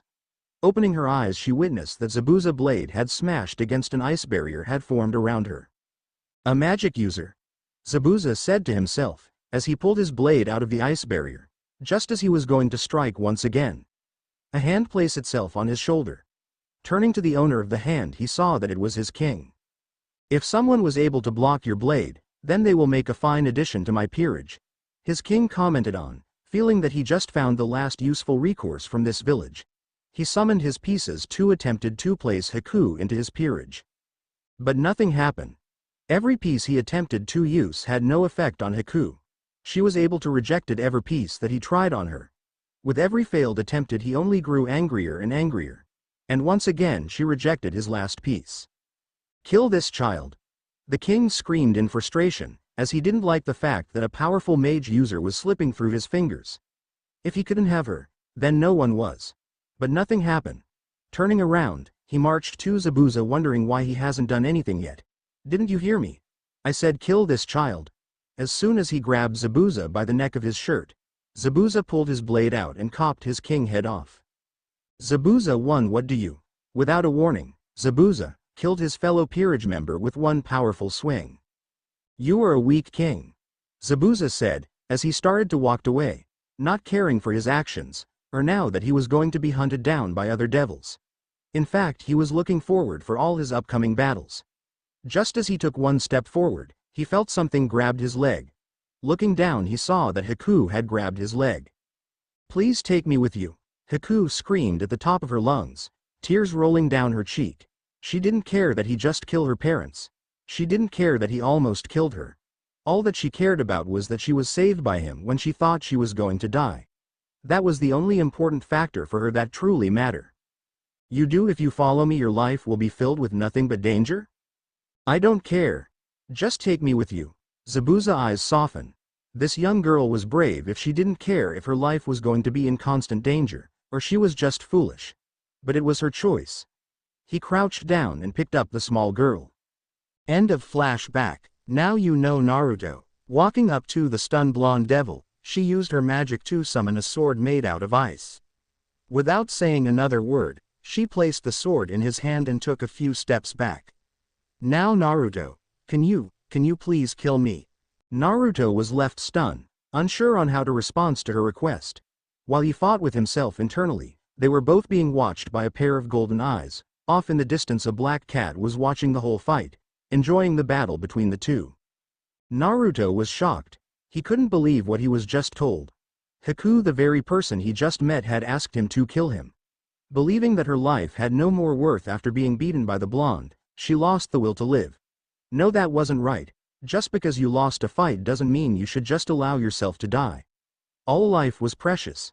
No one should ever just give up on their own life. Maybe there was some way he could save her. A way that didn't involve Haku losing her life due to her own feelings of self-worthlessness. The blonde was not some killer that could just kill another human for no reason. Come on, brain, think. It's okay for you to end my life. Naruto was snapped out of his thoughts by the voice of Haku.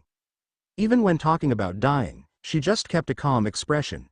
It was scary for the blonde to know that she welcomed her death. No, welcoming wasn't the right word, it was more on the line of accepting her death. "You don't have to die." Naruto felt as if he was repeating himself, but he still held on to the belief that if he kept saying it enough times that it would work. But just like before, it fell on deaf ears. Walking up to the blonde, she kept the smile on her face. When she finally reached the blonde, she fell down onto her knees. As Naruto went to her side to help her back onto her feet, she stopped the blonde from doing so. "Please don't make me beg anymore, Naruto." Placing her hands in her lap, she looked at the blonde in the eyes and gave him the saddest smile he had ever seen in his life. "Now, finish the fight." Finally understanding that Haku would not listen to his words, with a heavy heart he started his long walk to her. With tears in his eyes, Naruto walked to the ice user and cocked his fist back. As he reached Haku, he lined his fist with her head and brought his fist down. With Zabuza and Sekvera was still forced to dodge every strike that Zabuza had sent her way. She felt the wind pass her face as the blade missed her head, felt the sting of the wind as the power behind every strike aimed for her. Just as she took another step back to avoid another blow, her foot slipped, causing her to lose her balance and fall on her back. Zabuza smirked to himself, happy to see that an opening was created, knowing that there was no way she would be able to save herself this time. Bringing his sword down for the final blow, Sekvera closed her eyes and waited for the end, but it never came. Slowly opening her eyes, she witnessed the blade a mere inch away from her head, but Zabuza's attention was focused on something else. Looking at his direction, she saw that it was in the direction of Naruto and his opponent. "Haku." Zabuza whispered, no longer able to sense the presence of his companion. Forgetting all about the heiress below his blade, he rushed towards their direction, fearing that his longtime companion was no longer alive. Running to the last known location that he sensed Haku's signature. Within moments he reached the destination, and came to the sight of Naruto standing over the beaten body Haku. On the ground, Haku was laying on her side. From the side of her forehead blood was coming out her head, and standing over her prone body was the blonde devil. "What did you do to Haku?" Zabuza was using all his self-restraint from blindly rushing the blonde. Maybe he was just seeing things. There was no way that Haku was beaten, especially by this low-level devil. "She is dead." Naruto had a hard time saying the words, let alone letting them come out of his mouth. But that is what happened, he killed her. And while Naruto had a hard time saying those words, Zabuza on the other hand lost it. Within seconds, Zabuza swung his blade aiming for the blonde head. For Naruto, His instinct went crazy. Just as the blade was about to make contact with his neck, Naruto ducked under the sword. The blonde let out a loud gasp of air, amazed that he was able to dodge the blade, but knew that he needed to be on guard. Jumping away from the stray devil, Naruto quickly got into a battle stance. For Zabuza, all he saw was red. The very young lady that he raised was no longer in the world of the living. While he always told Haku that she was simply a tool for him to use, he never believed that she would die in battle. "I will personally ensure that you're dead by the end of the day," Zabuza growled out, as he ready for his next swing. Charging at the blonde, he brought his sword up and brought it down in full force. Naruto was able to dodge the blow, but Zabuza used the small opening and used the momentum to swing himself on the blade and kick Naruto in the stomach.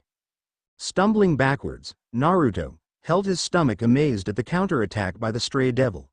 Zabuza smirked to himself, as he saw the opening he created. Now he was going to kill the blonde devil. Charging at the blonde once again, he aimed for the blonde head. Clunk! Zabuza's sword was blocked by a large shield of ice, saving Naruto, and causing the stray to lose his balance. As Zabuza looked around wondering on what had saved the blonde, he witnessed the sight of several magical runes formed all around him. Turning his head, he saw that Sekvera's hands were glowing with energy. "Die!" Sekvera growled out, as every magical runes exploded around the devil swordsman, encasing the devil in a mini-explosion. The sliver-haired beauty let out a sigh of relief, believing that Zabuza's life had finally came to an end, believing that there was no way that anyone could survive the attack. Taking a moment to catch her breath, she started to walk towards her rook. Hee hee hee. The sound of laughter was heard by the two devils, causing a cold sweat to sweep through the two. Both quickly turned their heads to the fire and smoke from where Zabuza was standing.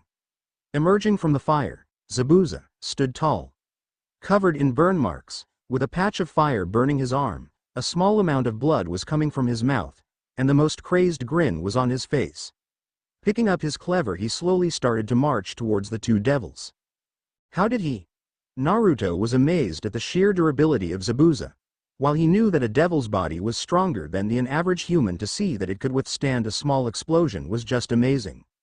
Sekvera's blue eyes widened in fear. She firmly believed that her attack would have ended the battle, but to see Zabuza still alive frightened her. Not only that, her attack drained her magic reserves to a very low amount.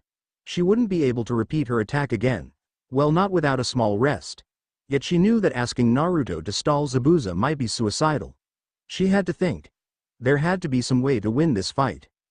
"You're going to die first, Blondie," Zabuza angrily declared, as he rushed towards Naruto. Sekvera didn't have the energy to be able to protect Naruto from the attack, and for Naruto, his body just couldn't move. He wasn't sure if it was because of Zabuza emerging from the explosion, or maybe because this was the first time he had ever faced the reality that he might die today. Zabuza, rushing towards the blonde, brought up his cleaver and aimed for the head of Naruto. He grinned to himself as he knew that there was no way that Naruto was going to be able to save himself this time. As the blade came crashing down to split the blonde in half, a magical seal appeared behind the blonde, and with that a pair of arms grabbed Naruto and pulled him away from the incoming attack. "Who?" Zabuza growled out, surprised that someone had saved the blonde. For the stray devil, he no longer cared for his life. All he cared for was ending the blonde before he died. If he was able to kill Naruto before dying himself, that he would be happy that he was able to avenge Haku's death. "Nya, that was good timing," a voice chimed in. The two devils that didn't know what had happened to Naruto turned to the sound of the voice. While Naruto still appeared undamaged, they were more surprised to see a woman standing behind the blonde. A young woman with a voluptuous figure, long black hair with split bangs and hazel eyes with cat-like pupils. Her attire consists of a black kimono, a yellow obi, a set of golden beads, and an ornately detailed headband. The kimono features a red interior and it is open at her shoulders, giving view to her large breasts. "Kuroka," Zabuza growled out, knowing the very lady that had saved the blonde from his attack. Sekvera's eyes widened at hearing the name of the woman. Already here they were struggling against one devil, but against another one that was ranked as AS rank was now going to turn into a death mission. "Naughty, Zabuza," Kuroka teased the stray, as she wrapped her arms around the blonde and hung off his back. Naruto was just surprised that someone had come to save him, but he still didn't know who she was. Who are you? Naruto was the only one who didn't really know who the young lady was. Or how dangerous she is. He could see how Sekivara had grown to be even more nervous with the appearance of Kuroka. But Zabuza seemed to only gotten more enraged. Was there something about this lady that he should know of? They said her name was Kuroka. Where did he hear that name before? You're that SS rank stray devil, Naruto said, finally remembering who the person is. Kuroka grinned, as she rubbed her cheeks on the back of Naruto's neck. While it did feel nice for the blonde, he still wanted to make sure that this was the Kuroka from the story he was told before. Ah, you now know who I am. Nya. Kuroka purred, as she turned her attention to the swordsman in front of them. Her eyes turned into slits. A quick flash of rage overcame her expression as she stared at Zabuza. I can't forgive you, Zabuza. She growled at him, unhappy. What are you doing here? Zabuza asked her, not even caring for her rage towards him. Kuroka hopped off the back of Naruto and walked towards the devil. The other two devils knew that this was the best moment to rest and waited for their next opening. What am I doing here, Nya? Kuroka repeated, as she tapped her chin with her finger. I was just passing by hoping to get a free meal, Nya. Imagine how happy I was when not only did I get a free meal, I found a person able to use senjutsu in a small village like this, Nya. The only downside was that the very person was in a devil peerage, Nya. But I decided to stay and see what that very person was doing when he got into a fight, Nya. He would have lost the fight if he didn't use senjutsu, but he all did that without knowing how, Nya. And after he finally beat your little friend up and knocking her unconscious, but her companion is now trying to kill the very person who was kind to me, Nya. Naruto was happy to hear that Haku was still alive. He had thought he had killed her with the punch to the head, but he only knocked her unconscious. His mood wound up at hearing this piece of information. For Zabuza, he was happy to hear that Haku is still alive, but he knew that Kuroka didn't tell him that to make him happy. No, she told him that to warn him that he was doomed. Rip in an instant Zabuza's arm was ripped off his shoulder by Kuroka, surprising everyone in the small area. Zabuza let out a loud roar of pain, as his arm was ripped off as he took a step back as his blade fell to the ground, as he held his shoulder trying to stop the bleeding. I will kill you. Zabuza lowly whispered, holding his shoulder, angry that the deadly lady had just ripped his arm off. Even if he was going to die, he was going to try and kill Kuroka before he died. Kuroka smiled at her handiwork, as she dropped the very arm she ripped off.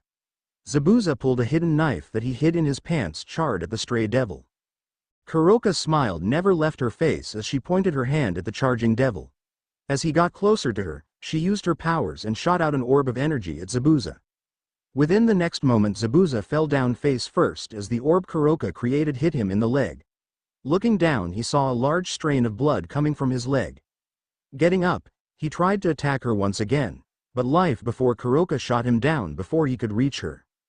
Walking up towards the fallen swordsman, Kuroka created another orb of energy ready to end the life of Zabuza. Goodbye, Zabuza, Kuroka said, as she brought her arm down to strike him down. An inch away from slamming the orb into Zabuza's chest, Kuroka jumped away from the stray devil, as at the very moment a spear made of light flew through the air. Looking towards the directions of where the spear came from, she saw a figure in the distance. It wasn't only just one figure, it was multiple figures in the distance.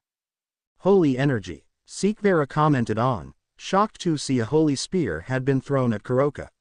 She wasn't sure if it was aimed at the stray black cat, or it was fired at random, but once again another opponent had entered the battle. Not only that, they yet to revealing who they were. I'm not staying around for who is coming this way, Kuroka said to herself as she felt that she had done enough for the blonde. He had given her a free meal. In return she felt that she should return the small act of kindness. But she was not willing to fight a small group of enemies just for a couple of free fish. Summoning a teleportation seal, she got ready to leave the area. Just as she was about to walk into the seal, something occurred to her. Oh devil, Nya. Naruto and Sekivara turned their attention to Kuroka. The black-haired beauty had her gaze looked onto Sekivara. Since Naruto is able to use senjutsu, there is no possible way that you can teach him how to handle his power. What is your point, Stray? That one day you are going to have to make a choice. Either have Naruto go crazy with the power of Senjutsu and destroy everyone around him, or, you can give him to me and let me train him. Maybe even give him to me. Kuroka gave her a smirk, but Sekvera's eyes widened. Kuroka did have a point, but there was no way that she was going to let either choice happen. She was born into the noble family of Agaras, and there was nothing that she couldn't overcome. Before she could open her mouth to tell of the dangerous woman, Kuroka teleported away. Now they needed to focus their attention onto the new enemy. Naruto, the blonde, turned her attention to the silver-haired beauty. Be ready for our new enemy. Naruto nodded his head, and took a second to glance over Zabuza. While the big man was beaten down, he had yet to give in to his pain. As they waited for the mysterious enemies to finally show themselves, they were both exhausted from the previous battle. As the wind blew, one figure finally came into view. It was a woman, and she was dressed as a nun. Even with the large baggy robe, her voluptuous figure could be seen. Clear blue eyes stared at the two devils standing in front of her. And from her looks she seemed to be a woman in her late 20s or early 30s, and she seemed to be from Northern Europe and had features that were standing out like an actress. And lastly, on one of her hand there was a Q printed on the back of her hand. Young devils, can you two please stand aside? The soft silky voice from the nun said to the two. Sekvera was surprised that the nun was simply ignoring the two. A part of her felt relief that the nun didn't want to fight her, but a small part of her pride felt insulted that she was being ignored. Who are you? Naruto asked the nun, surprised that once again Zabuza was the main target for another person. She turned to the blonde and gave him a bright smile. I am Griselda Quarta. I am Gabriel's queen and a former exorcist. There was no hint of malice in her voice. But even so, Naruto felt as if though he should run. She had yet to attack them, but he knew that he should feel relieved that she wasn't paying any attention to him. Why are you here, Angel? Zabuza questioned as he watched the angel walk towards him. He let out a small laugh, believing that she was now the angel of death for him and that his time was coming. I was told that evil devil was in this small village and was brought in to rid this village of their problem. She calmly told him, as she stopped walking few feet away from the one-armed swordsman. A mission was sent out to the Vatican about a village being terrorized by a stray devil. A powerful one at that. And now here she was facing said devil. Sekvera felt that she should do something, anything, knowing that the angel has left herself open to an attack.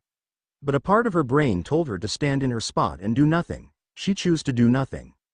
I have been here for years now, Angel. I don't see why now you choose to finally confront me.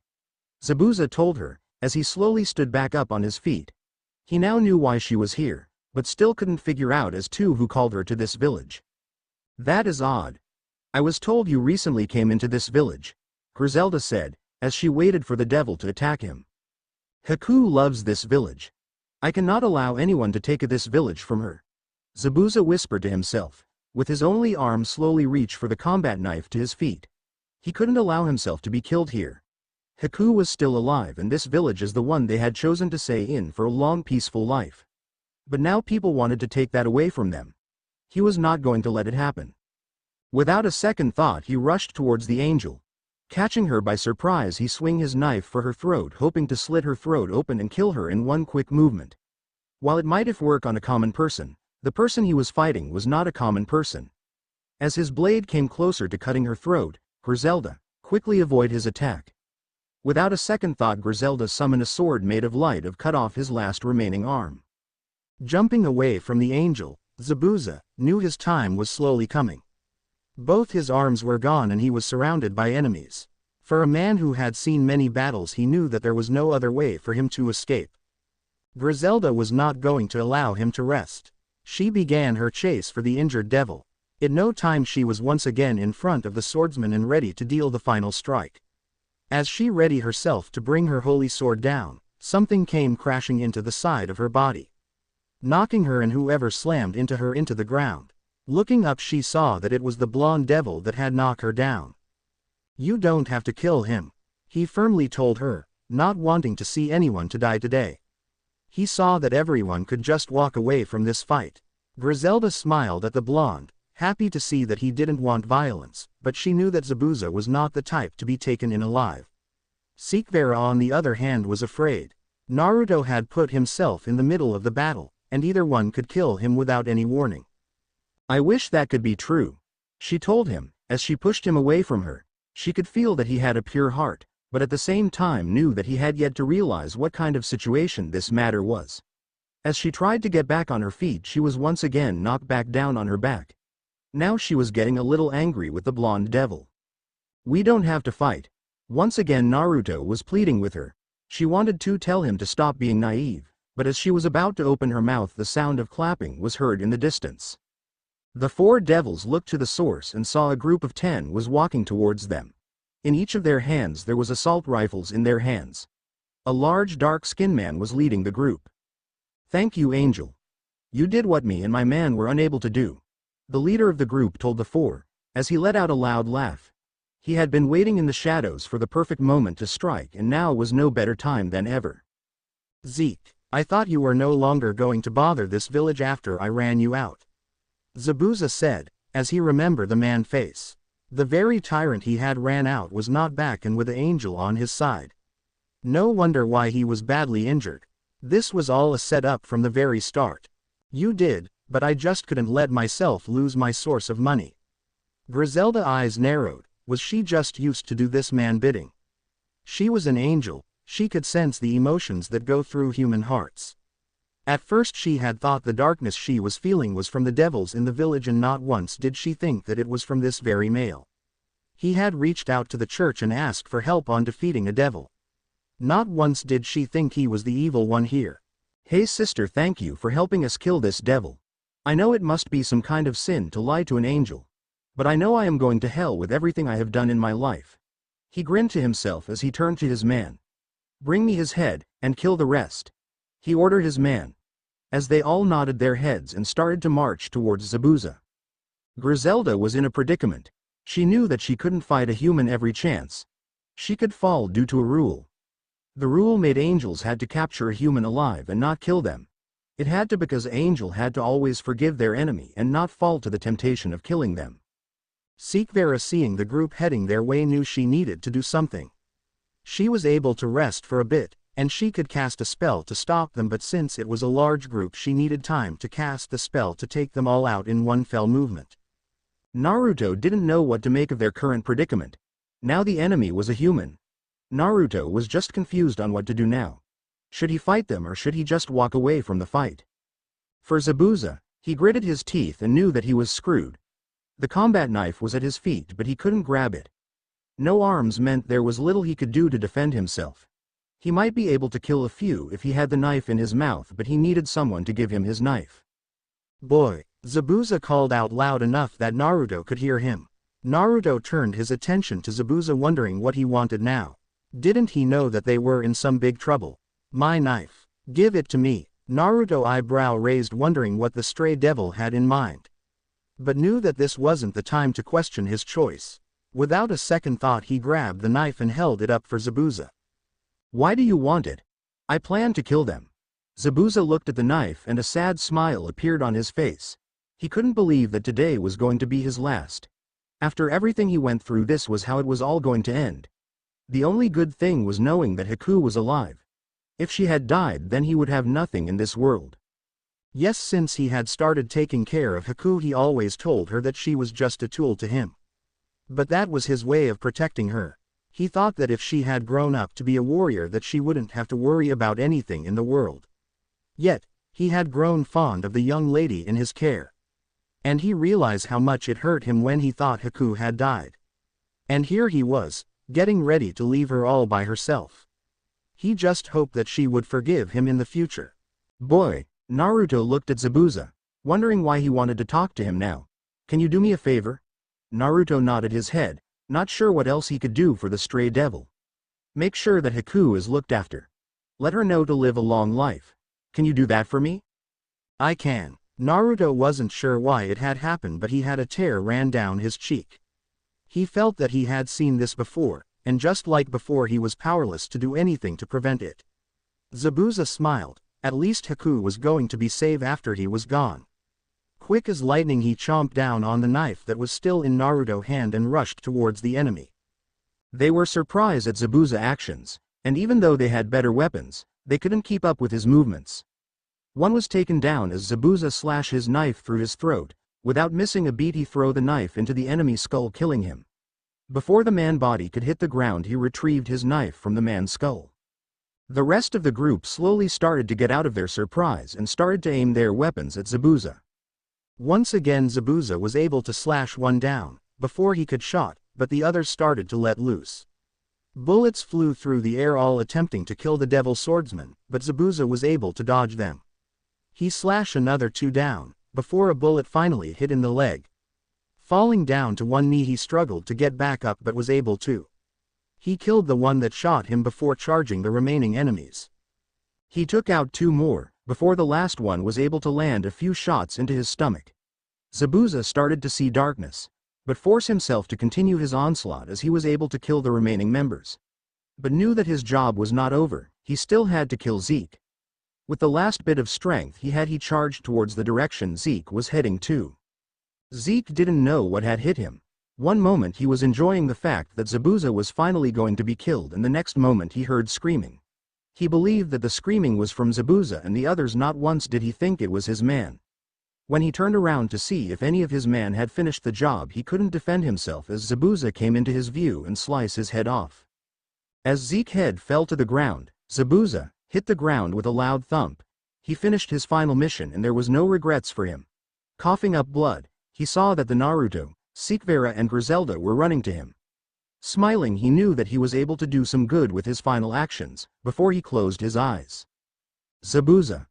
Naruto rushed to his side, but as soon as he got there he saw that Zabuza was in a small pool of blood and had his eyes closed. Knowing that Zabuza might have passed away, he still felt that he needed to check up on Zabuza.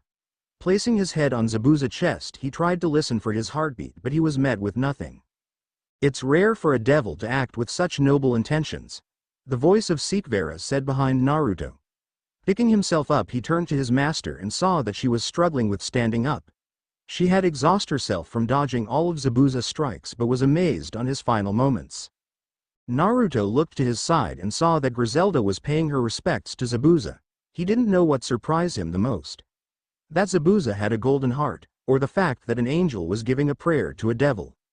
We will be taking his clever and that companion of his. Sikvera knew that she had to head back home with evidence that Zabuza was dead. Taking his sword was proof enough, and that companion of his will be a great addition to her peerage. She saw how powerful Haku was at magic.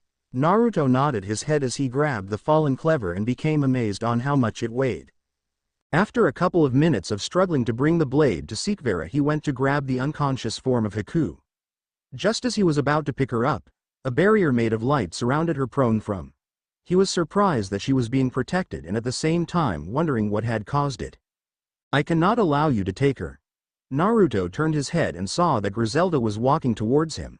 She had a smile on her face, and her hand was pointing at the unconscious body of Haku. What are you doing? Sikvera asked as she stood next to Naruto, wondering why the angel was stopping them. While I did enjoy our little adventure together, I cannot allow you to force another into the devil peerage system. But we weren't going to do that. Naruto stopped talking as not once did he not hear that Sikvera was not going to do this. She had wanted Haku but she didn't say as to why. He figured out why she wanted to clever but not as to why she wanted Haku. Turning to see what Sikvera was going to say about this, she instead kept her gaze looked onto the angel. My plans for her are none of your concern, Sikvera harshly told her. If it was a devil matter then that would be true, but since this young lady is still human, it's my duty as an angel to protect her. Griselda walked to Haku's prone body and picked her up. If you truly wanted this young lady then you could always defeat me and take her by force. She told Sikvera one of their options. But Sikvera and Naruto were both exhausted, and Griselda had yet to truly fight, meaning she was fresh and at full strength. Sikvera gritted her teeth. She was witnessing a powerful person slipping through her fingers. Are you going to take care of her? Naruto asked the angel. He didn't want to fight, nor did he anything to happen to Haku or Sikvera. While he understood that he promised he would take care of Haku, as long as she was safe, then he was fine with this angel taking her away. He knew that one day he would be able to find Haku again, but for now Haku needed a place to recover after everything she had went through. Of course. Then we should let her leave, Sikvera. Naruto told the silver-haired beauty, knowing this was going to be a losing battle. While she was not pleased with the idea, she knew it was better if she allowed the angel to walk away with the mage user. On one hand, since Haku had been with a stray devil for years, she was still a human. Meaning that as a human she was free game to every faction. And she hated the idea on losing a new peerage member. Griselda, seeing that there was no more discussion about the matter, left with Haku in her arms. I'm sorry, Sikvera. Naruto knew that Sikvera was probably angry with how his fight went and that Haku was not going to be joining them. Well, secretly he was glad that Haku was going to be allowed to keep her freedom, and be safe for the meantime. It's fine. Sikvera tried to brush off her loss, but deep down she was angry that she wasn't able to get Haku in her peerage. Turning to her side, she wanted to talk to Naruto just a bit more, but just as she was about to open her mouth, she witnessed Naruto fall to the ground. Rushing to his side, she quickly checked his body and was relieved that he had fallen unconscious from exhaustion. But even though he fainted, what Kuroka had said still rang throughout her mind. The end. Now we will see you in the next video.